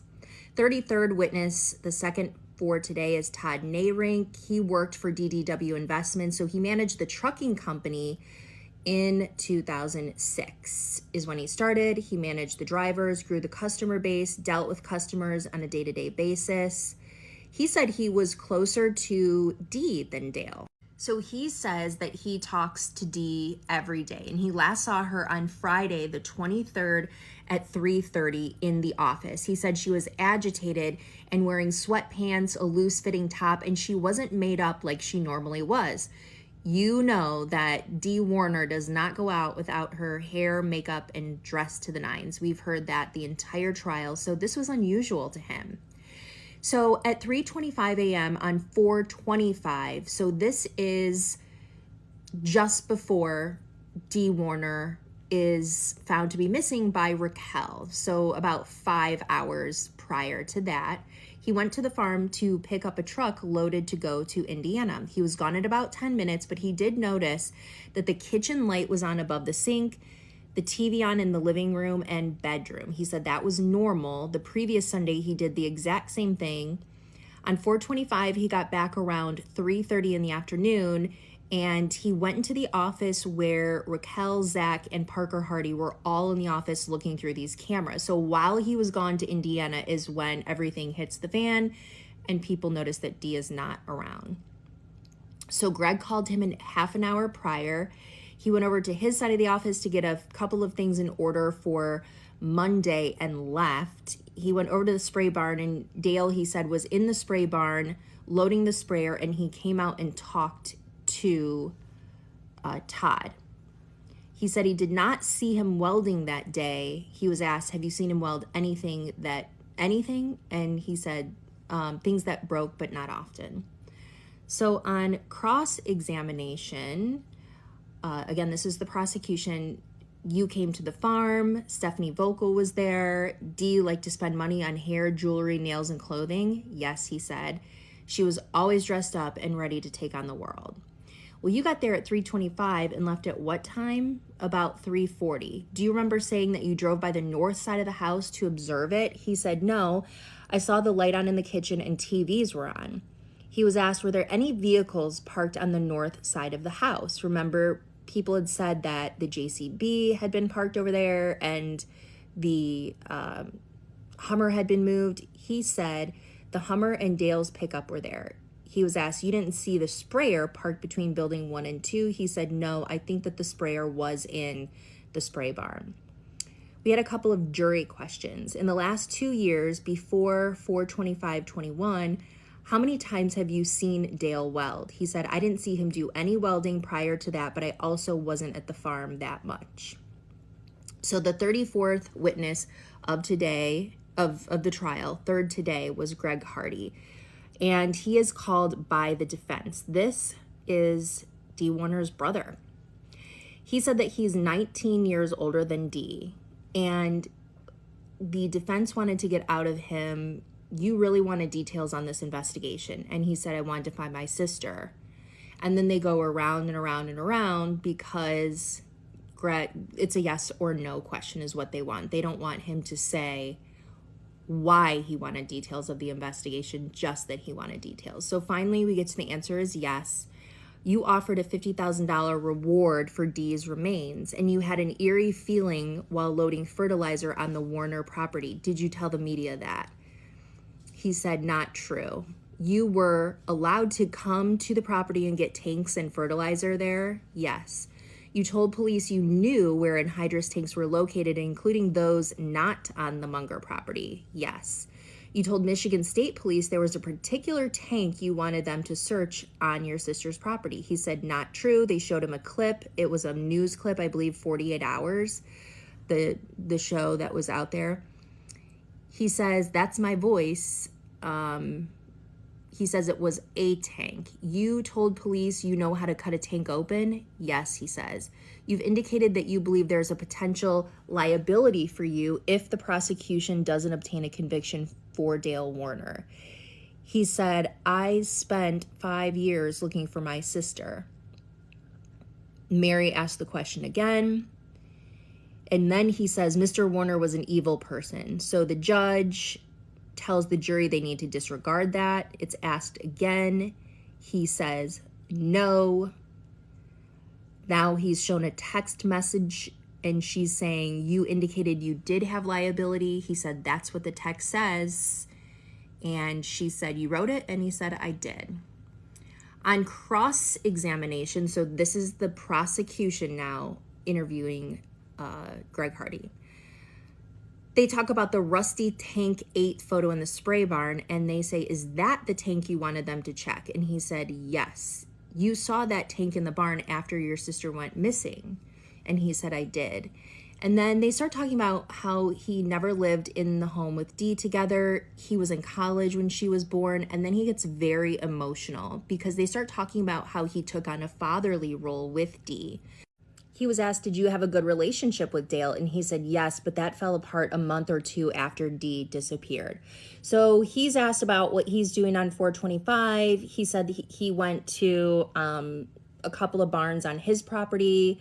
He has breakfast, then he goes to another property to work. Shelley calls him while he was there, and he was surprised that Dee was missing. So he immediately called and texted his sister. He's asked, when you did call or text Dee, was it to check in or did you have a mission in mind? He said, we typically didn't just chat. When I called her, it was about something important. She would always answer, and she didn't answer, and this was concerning. So he talks about how Shelley, his wife, and Parker were looking for Dee and trying to put together the pieces. He was very surprised in terms of what made this disappearance different than others because he left her car and Angelina. So he found that very alarming. He went into the office. He and Shelley went to see Dale around 8 o'clock that night. He was in a tractor in a field east of their farm. He's asked about this, and he says you would till for a good seed bed and then directly plant behind that from a few hours to a day at most. So I thought this was interesting. I wondered if it was the prosecution's way of saying that maybe Dale was just in that field, not really doing anything on purpose, but he just needed to be out in the field. He said that Dale planted whatever it was in that field actually weeks later. So Dale tells Greg that Dee took off after a hell of a fight. She took all of her stuff, and he said, hold on. So he pulls the ring out, Dee's ring, and he's throwing it, he said, up into the air like a golf ball. So at this point, Dale says, well, maybe somebody picked her up. He said, I called everyone I could think of and Dale wasn't doing anything. Mary moves to strike, judge strikes. Did Dale indicate to you any efforts he was making to find Dee? He said no. On 4/26, which was Monday, you talked to Dale, yes? He came to my office at the milking facility. Did he mention a phone call in relation to Parker? He said yes. He asked if Parker could get a phone Dee had, an old phone they had replaced on a trip. Dee had left an old phone in the motorhome and asked Parker if he could get her info from her phone. This is Dale asking Parker to put it on that phone. He had also told Greg that he had been locating his sister through OnStar. So he said, well, why don't we take those locations and go there? And if she's left with someone, we can look at security cameras to ID the person that she left with. He said Dale was not interested in this idea. After about 10 days, did you tell Dale you wanted him to do something in particular? He said, yes, around that time, we'd been working to find her. It wasn't adding up, so I requested him to come to my office, and I was getting stern at this time. I told him I think he should offer a cash reward for the public to find his wife. And he was asked, did he agree to that? He said, no. Did you end up doing it? He said, I did. You organized a search party. Yes. I got no significant interest from Dale in making it public, but as the week went on, I decided we should take a search party. There were around 30 people in that search. They did 500 to 600 to 1,000 acres. Dale did not participate. They got some phone records of Dee, started tracing her calls to see if they recognized a number. They didn't. He would call if he found a number he didn't recognize. He made a public request for people to come forward. He did podcasts, media, billboards, anyone. They had another vigil on the year anniversary because apparently they did this not too long after she was missing. Detective Dreyer called him to let him know that her remains had been found. You indicated you may have liability if Dale isn't found guilty. Is that because of public statements you made? And Mary objects. The judge asked them to approach, and it is sustained because it was opinion.